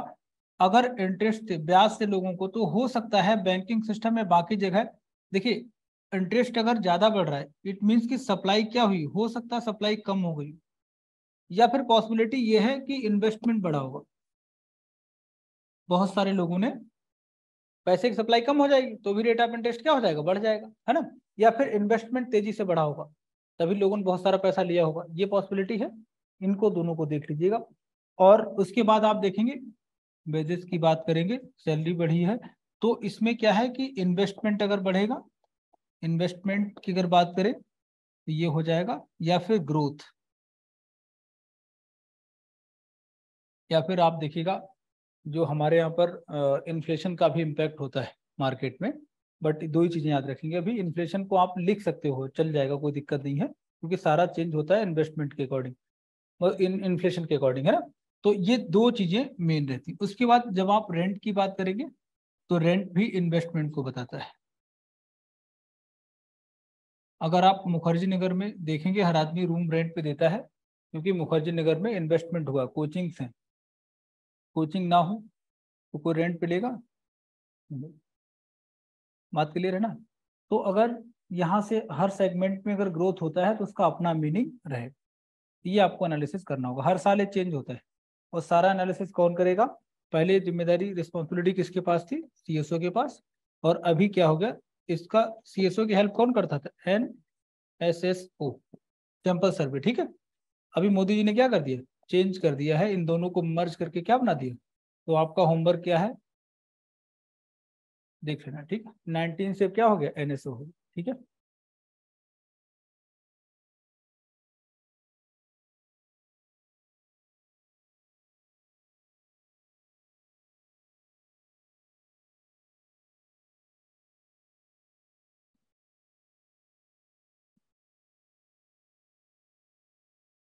क्या सबको ठीक है?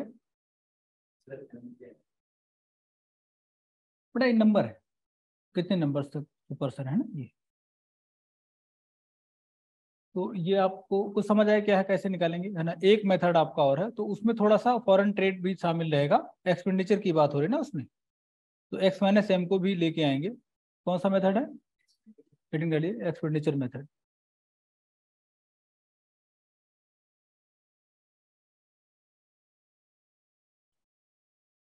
इसके बाद कोई भी बुक पढ़ेंगे ना इकोनॉमी की, तो फिर स्पीड बहुत बढ़िया होगी, पढ़ते चले जाएंगे। तो ये हम लोग अगली क्लास में कर लेंगे।